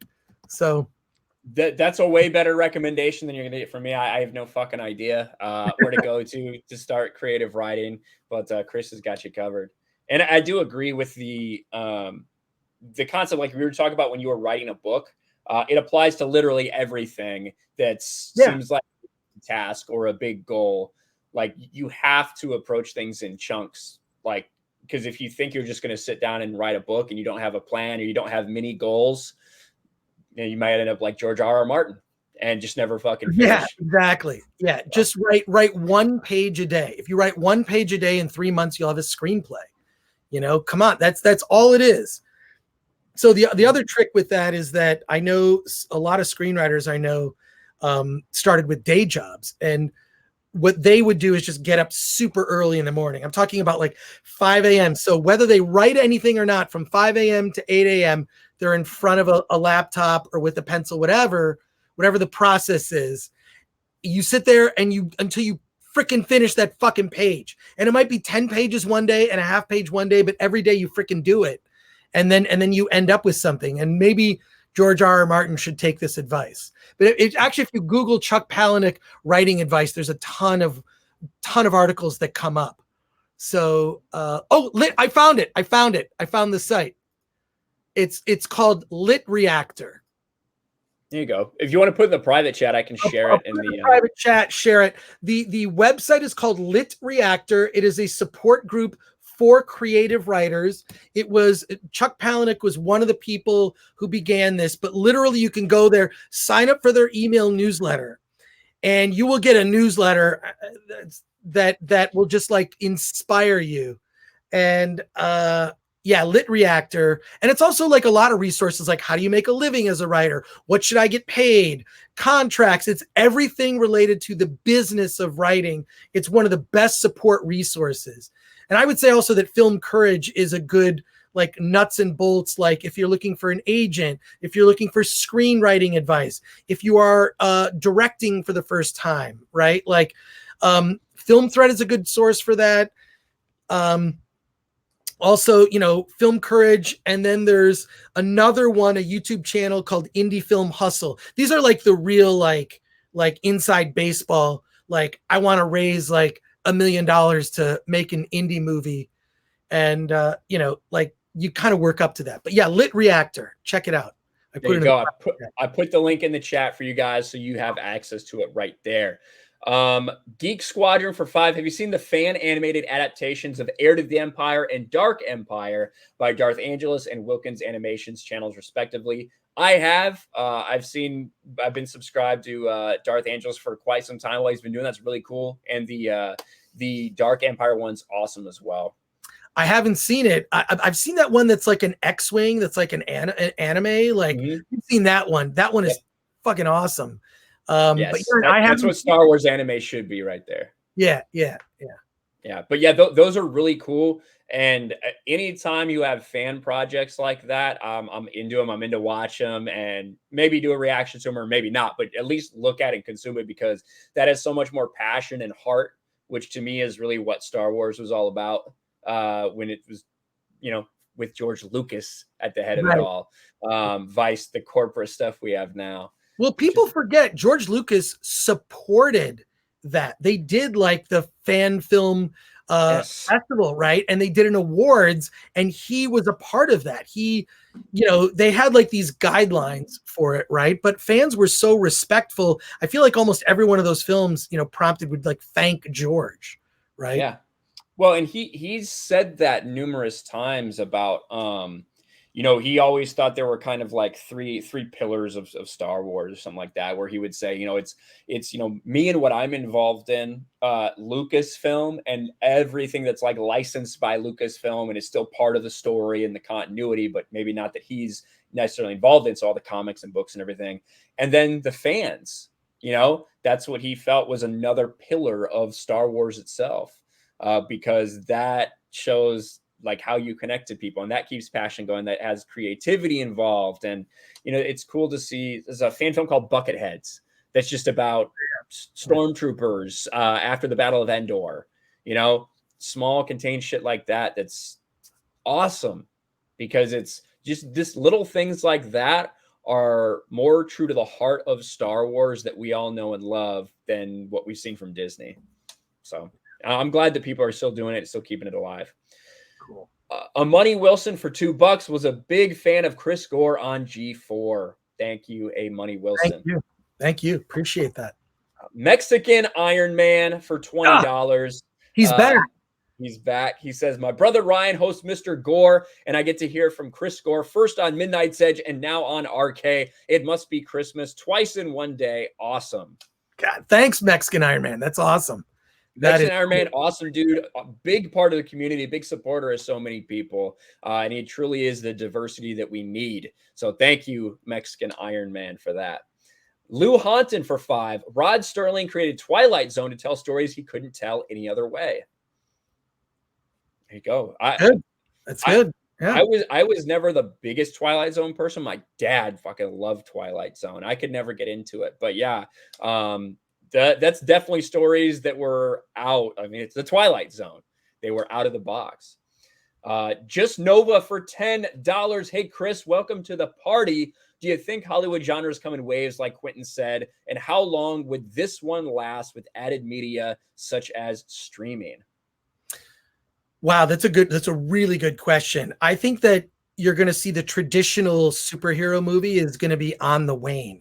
I think that even maybe Feige suspects that, which is why this next phase is just going to be like, let's just throw everything, the kitchen sink, like we'll do that Black Widow movie we talked about for 8 years and didn't do, so and maybe he's hoping that people will want to see a traditional superhero movie, but I think that there's so much now, like, I like to focus on the positive. It's just disheartening to see so much of this stuff just filled with an agenda that nobody asked for, Yep, exactly.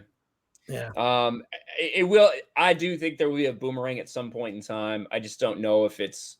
I don't know if the answer is like coming from within Hollywood, if it is like a massive surge in indie stuff, what you're seeing here on YouTube now.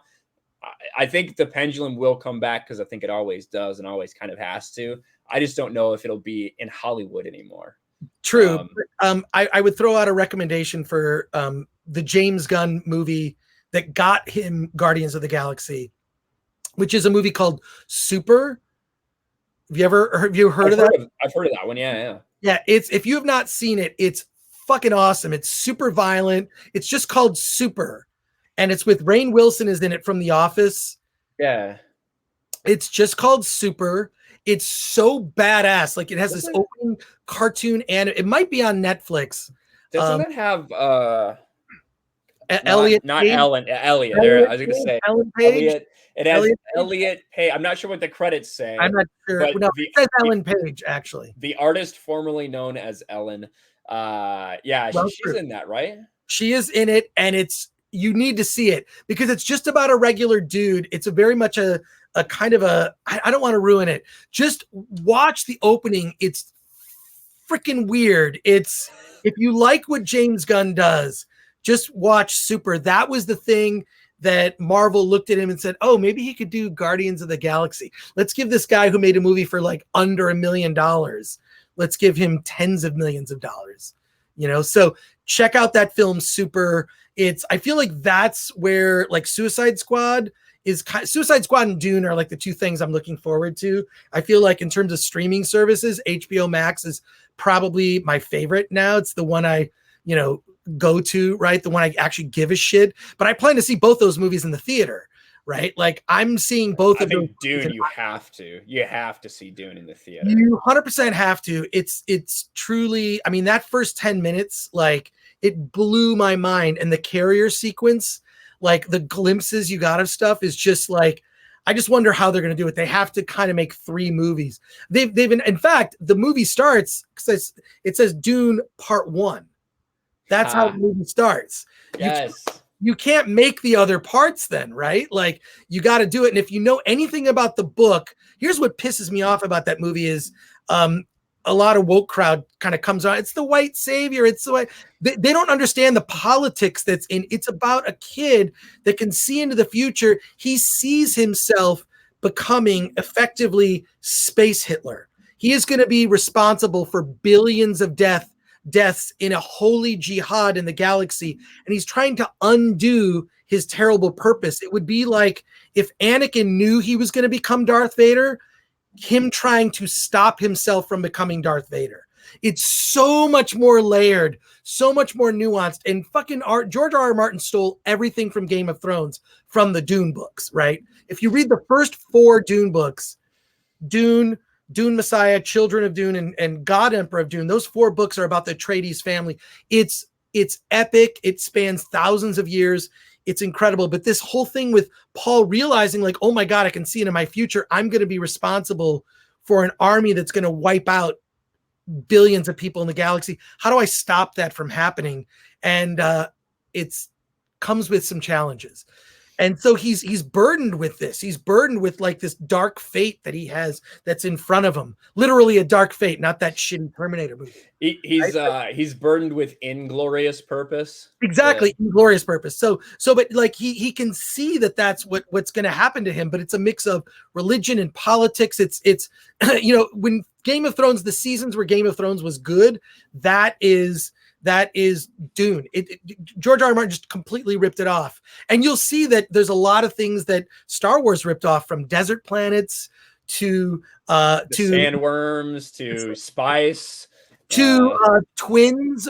Twins are in it, you know, like I don't want to ruin too much of it, but this movie is going to, if you're a Star Wars fan, you're going to see Dune and go, oh, fuck. Oh, yeah, this is for adults. Like, this is like, this is their deeper layers. What I also love about this movie, from what we saw, it's a fucking manly movie. It's a movie for men, Fuck right? Yeah. Like, it's not like this. And you know who loves that?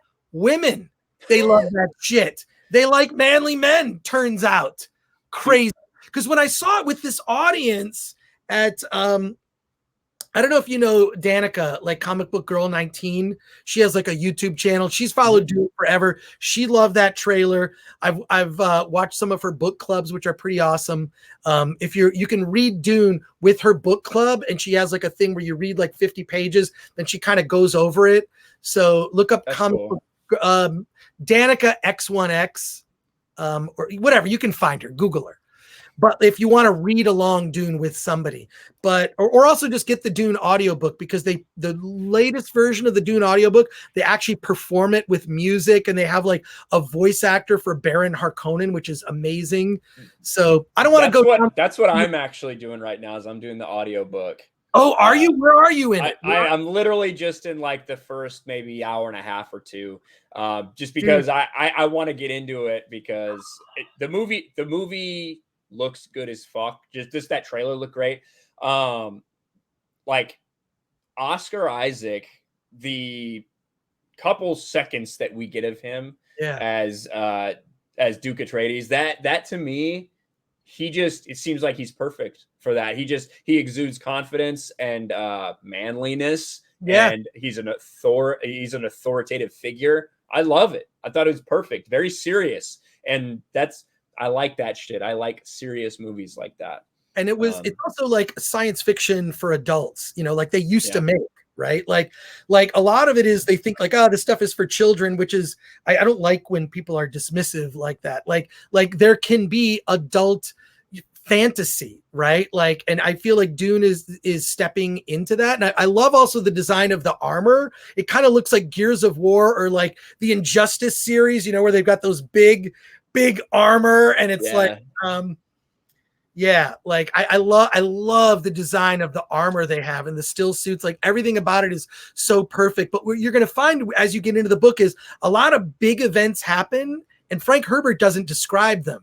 So like battles and stuff. So it's like a battle will happen, and you'll kind of know like the basics of what happened, but it's so good. And like there's like a fighting style that they talk about in the book, but they're really vague about it. But just seeing that on screen, you saw a little bit of it. I watched your reaction video, Ryan, which was cool, because it was like you're legitimately reacting to it. Like, it's just like, like, look, I miss like movies that have manly men, like back in the 80s, those action movies. Or go rewatch Conan the Barbarian with the score from Basil Polidoris, which is a brilliant score. And that when you hear those drums, and when you've seen the Conan, right? With Their first one, like, dude, that movie is just brutal with James Earl Jones. It's so good. And like I feel like, and then also like when you just see like a war movie, a decent war movie with you know, like, where are these movies? I saw, what was it? I saw like the rise of the beta male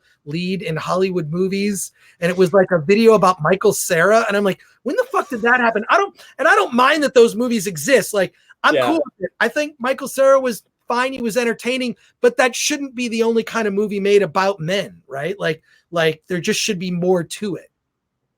Well, and I think that, well, and because there's so many characters in this Dune, in the Dune movie, we already know about that. They've been very public about who's going to be in it and who's going to star. I did see one super chat. I'll do them all in order, but I did see this one come through from Dos Gecko saying that Dune starring Timmy, I'm a Girl, Chalamet is a manly movie.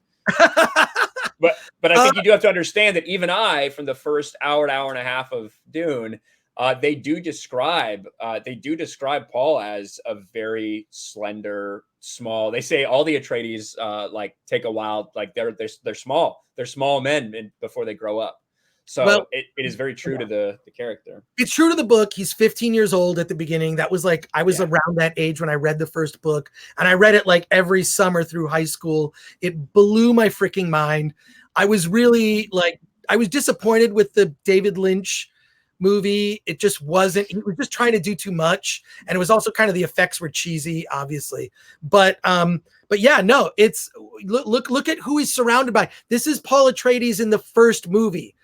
You know, Luke had to go through that. Luke was a whiny farm boy on Tatooine and developed into, you know, a guy who could confront the Emperor, right? Mm-hmm. A guy who, and this is the thing, this is what bothers me about the lesson from Return of the Jedi that people fucking forget, is that Luke Skywalker did not cancel Darth Vader, right? He did not cancel him.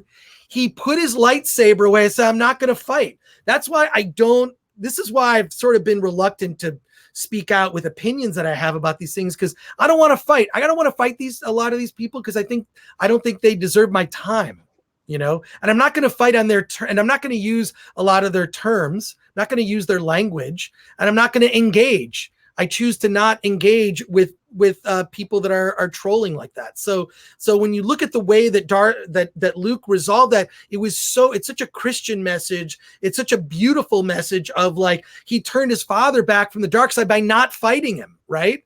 Mm-hmm. By basically saying, I'm putting my weapon away. I'm not going to kill my own father. And God, there's nothing moving like that. There's nothing nearly as moving as that in the sequel trilogy. Not nothing, you know. Fuck! Yeah, you're telling me that getting stabbed in the stomach and then force healed and then seeing some random apparition of your father, who clearly didn't shave or get a haircut for this role, that wasn't redemption for you? Not quite the same way. No. Yeah. And I think that it was very recently, I heard somebody talking about an interview when it came to Return of the Jedi, where they were questioning the decision to have Anakin appear as a Force ghost, Darth Vader appear as a Force ghost afterwards. This is before they subbed in Hayden Christensen and all that stuff, right? The original scene that we got. And someone was talking to George, I forget who it was, but someone was talking about, like, can you really this guy who's killed maybe millions or billions of people, like all of a sudden, like he just gets forgiven, he just gets redemption? And George like kind of leans in, he's like, isn't that what your religion's all about? You know, not necessarily saying he was anything other than just like, he was saying he knew that guy was a Christian. He was like, isn't that what your religion is about? You know, forgiveness. And kind of made him think about it that way. And when you talked about what George does, you know, I don't think the message behind Star Wars is Christianity, but there's religion and history and all these things involved in it. And when you look at the Force and when you look at the way all these people interact, there's definitely some of that in there. It's not lecturing you. It's not trying to tell you something's wrong or something's right. It's just a story. And it was done beautifully. And it's a powerful thing that we get, that anyone is capable of redemption, no matter what they've done. Not the same way in current day social media cancel culture. unfortunately. You ironically brought this up. This next super chat from Sugar Cartridge says, killing John Connor as a kid just a few years after T2 took place was so disgusting. Hashtag not canon. I agree. That movie was embarrassing. It was embarrassing. It was bad. I'm glad that I never even watched it. Was not interested from the fucking first moment. I think the last one that I saw in theaters was Salvation, and I didn't have any interest. Seen a couple on TV, but I would have rather them go more Salvation route, honestly, and just get into the future war, rather than keep doing the same thing over and over again. Yeah. Biggles Mets for $5. Freaking awesome having Chris on. Keep crushing it, Ryan. Back to D&D. Hype man out. Thank you, Biggles Mets. Appreciate the support, buddy. Squiggy Z for $5. Wanted to get your opinions on something. My team and I want to make a CGI Spider-Man independent series that takes place in the 70s. Good idea or bad idea? I would say do something original. I would also say that, although in order to get interest to do something original, you might want to do a 1 or a 2 minute sort of like reel with Spider-Man, because that could get attention. So maybe you do something. I just wouldn't put a ton of effort. Not like John Fiorella, who did Grayson. Look up that Grayson trailer. Really cool. It's really cool. It's like a 5-minute teaser for a movie that was never made, but it's like nothing ever came of it, right? Like it got him meetings. But yeah, I think the fan film thing, I think at this point you have to have what the goal is. And I think something original is better, but doesn't mean you can't do a show reel with Spider-Man, right? Like, why not? Yeah. Yeah. I think it'd be cool, but yeah, definitely do something original, because 1, you're not going to just be able to make Spider-Man stuff.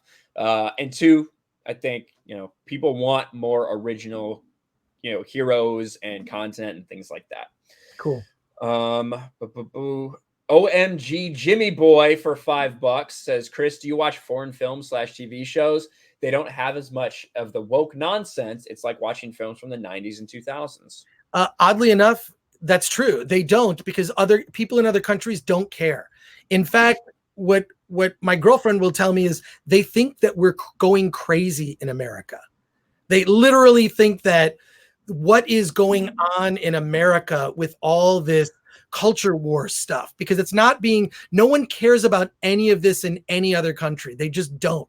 Or they don't care about it to the degree that we do. I would say Canada is maybe the exception, but they just don't care about it as much. That's why, yeah, I watch a lot of like Korean horror or Korean cinema. There's like a lot of good, some Japanese films.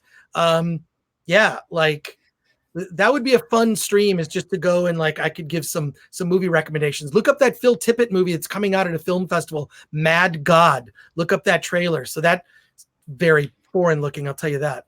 I think that multiculturalism, the way we have it in the United States, is so unique.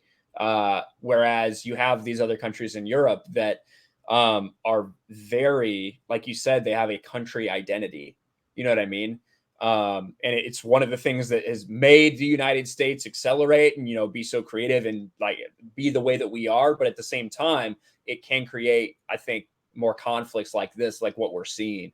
So it's something, again, that like if you live in a European state, like maybe Norway or something like that, you're like, what the fuck is going on? You don't even understand the conversations we're having, because it's not really relevant, in their society. So, yeah.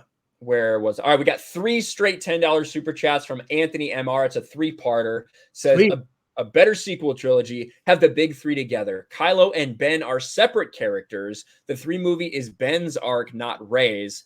Kylo kills Han and Ben wants revenge, creating a rift between him and Luke. Actual world building, showing the state of the galaxy post-Empire, what the New Republic looks like. Have the Knights of Ren fight Luke's new Jedi Order. That would be awesome. New Republic fleet versus the First Order. Luke finds out Snoke is Darth Plagueis and the last connection to Palpatine and needs to kill him. Ben ultimately chooses justice over revenge at the end of the trilogy and becomes a master. Why is he not working at the story group at Lucasfilm? Those are all much better ideas. Throw that in the mix, put it up on little index cards on a wall, Dinosaurs. Fun. What were some of those like? It was bad. Like oh what? my god, dinosaurs, diversity, representation. Yeah. All things that people go to the movies for. Yes, exactly. Yeah, no one gives a fuck. That's cool. I really dig that idea. Like if you're going to do it, you're forced to use these characters as they are with a Rey, with a Kylo. Right. Yeah, that's a cool little pitch there, man. Yeah. Better than what we got for sure. So thank you for the super chats. Sadukar 7th Legion for £2 says, get that G&G team racing stream playing on Rush, please. On Rush. All right. I'll have to check it out. Cowman plays for a $50 super chat. Thank you, Cowman. Says, hail, Chris Gore. I'm glad you still have a brain and haven't succumbed to woke Hollywood. I love film, and I don't want to see it destroyed by these insane people. Wokeness is a disease that stifles creativity. That's my rant. I appreciate that. Yeah. We are all very glad that Chris is still normal. Regardless of his opinions on The Last Jedi, Chris is still normal, which is a good thing. No, that's true. But I think it's also comes from like I had kids when I was young, like maybe you can relate to that somewhat. I had kids when I was young, which is great because I get to enjoy like raising them. But it gave me a different perspective on things, a very different perspective. Like, and then also I would just notice so much shitty parenting in Hollywood. My least favorite thing would be to see a parent. I can't tell you how many times I've seen this where you see a parent with their little kid, like 3 years old, and they'd say, well, what do you want to do? It's like, I don't give a fuck. You're my kid. You're going to do what I say. Yes. You're not going to do, I don't care what you want. I'm an adult. I'm supposed to make sure you don't die. That is my job as an adult. I'm supposed to give you skills to make sure you don't die. And that is my job as a father. And you're going to do what I fucking tell you to do. And we're doing this. Like, so, but I would see this, like, literally adults arguing with 3-year-olds and asking them what they want. And this is why there's so much fucked upness now, is because of shitty parents. I'm just calling it like I see it. Imagine letting that 6-year-old that you're asking, what do you want to do? Then decide, let's see, how do I put this? What pronoun they want to be referred to for the rest of their life. And that's the mindset. That's the approach. That's what's causing a lot of big problems right now in society. Yeah. The only choices you get are which ice cream. Other than that, we're going here. We're doing this. I'm your dad. Let's go. You know what I mean? Like, so I would see that, and I would see these parents, and I'm just going like, it's children raising children. It's I don't know. That would be another stream altogether. That's true. Yeah. I've got this name that I have no idea because it looks like Asian letters, but it's 14.99 pounds. Says Chris knows too much, and that's a good thing for Friday Night Tights. Oh yeah, Chris would be perfect on there. Chris is one day. Maybe after Vegas or something. That would be kind of cool. But yeah. Oh yeah, we got it. We had to get him warmed up. He's got the Midnight Edge. He's got our Outpost stream. You got to get him warmed up for FNT. True. Warmed up to deal with Az for 5 hours. So God, that's what it has to be. And the Perry Chan stuff is just genius. It's oh my God, genius. Dude, it is so like, oh my God. It wrecks me every week. I've done spit takes, and just the fact that you guys all have such a great sense of humor to just be mocked that way is just like, it's awesome. It's so great. Like, I don't see how people don't recognize that, you know? So, but I'm glad to see it's more and more being popular. So that's awesome. Yeah, absolutely. NDG for $25. Rest in peace, John Schnepp. Used to love his comic book show. Love the chat tonight. So thank you very much for that super chat, NDG1. I'm sure Chris appreciates that too. John was a friend, and a real friend, not like they say in Hollywood friend, like someone that we'd hang out with and talk comic books and nerd shit and do panels together and hang out and drink and talk life and girlfriends and, you know, family tragedy and whatever. He was just a true friend. And it's fucked up, you know? So yeah. Yeah. Thank you very much for the super chat. That means a lot, NDG1. Yeah. Thank you. Dos Gecko for 5. Do you think JJ will ever try to make an original movie again, or is he too scared to continue hiding behind big IPs? You mean like Super 8 was an original movie? it was an unoriginal tone, but no, I really wish JJ would go away. I wish people would recognize that fans don't like his stuff. Like the failure of the Star Wars sequel trilogy alone should be, don't hire this guy. And what he's going to do to DC, like, it's, no one's asking for this. I think I sent you, Ryan, like these Long Beach Griffey videos. I've been a fan of his for years. Yes. That dude is freaking hilarious. He calls out bullshit. His one about the Little Mermaid. Just look up Long Beach Griffey Little Mermaid. Watch that shit. That's everything you need to know about that topic, right? Like, it's so perfect. He's done other ones that are similar. Oh my God, there's ones that I'm surprised have not been banned from his channel. And I love that guy because he used to work at a Target. He had a day job working at a Target and quit his day job because his channel blew up. It's like 1 million subs and whatnot. So kudos to that guy. It's crazy the stuff, because some of those videos are from like 4 years ago or something. Yeah. And then they actually do it.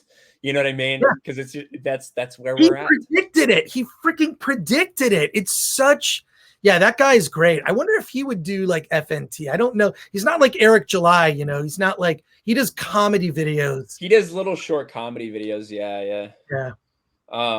But yeah, and they are funny and they blow up. Sometimes I'm surprised about the stuff you find that's still up on YouTube.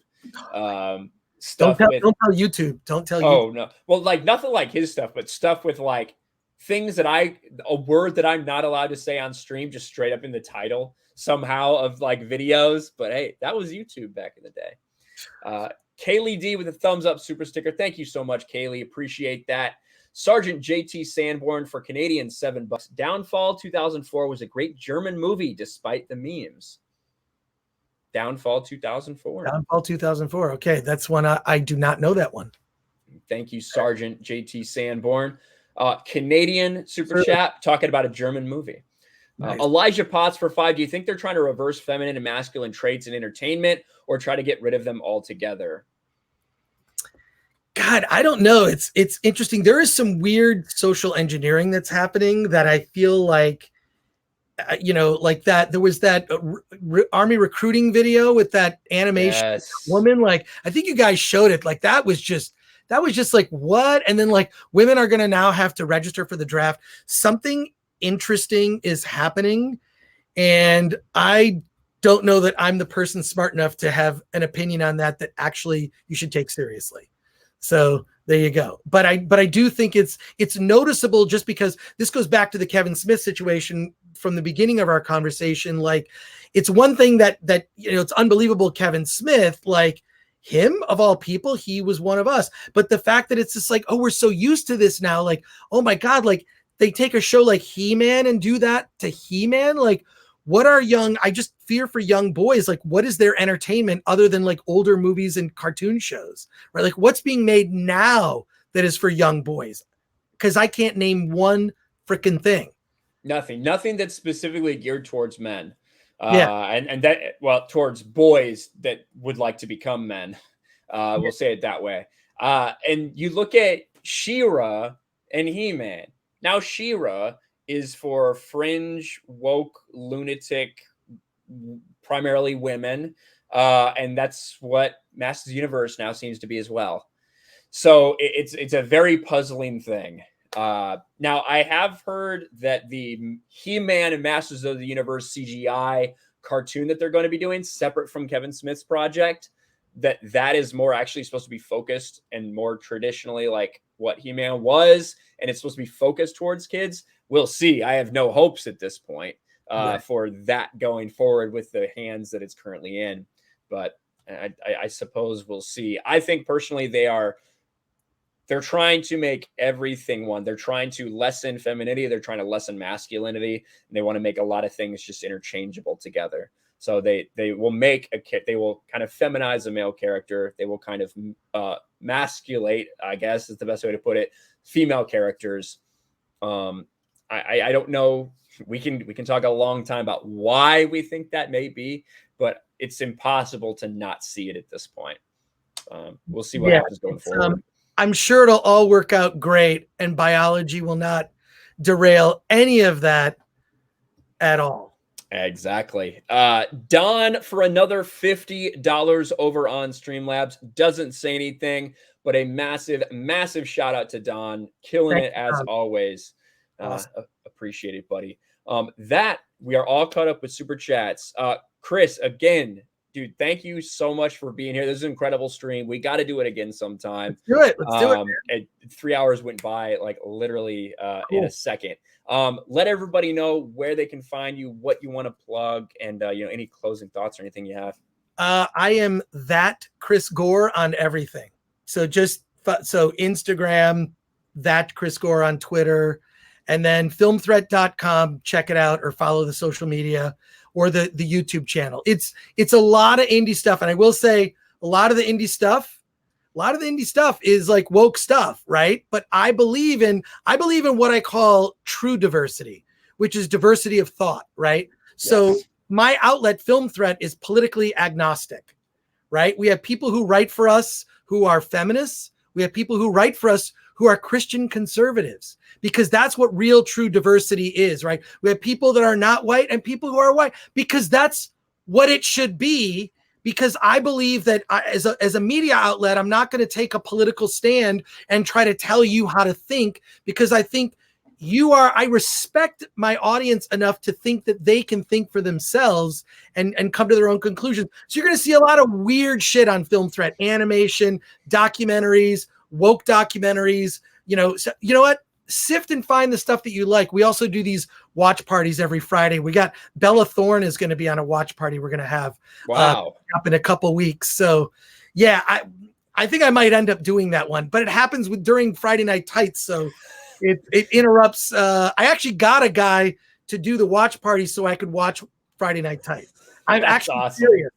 Because I was like, I can't do this anymore, because then I'd have to like find out what place I stopped watching and like catch up. So, but yeah, no, we had Tony Hawk on one, and we've had a lot of fun, like of these watch parties we do on Film Thread, but it's during Friday Night Tights, so just watch it later.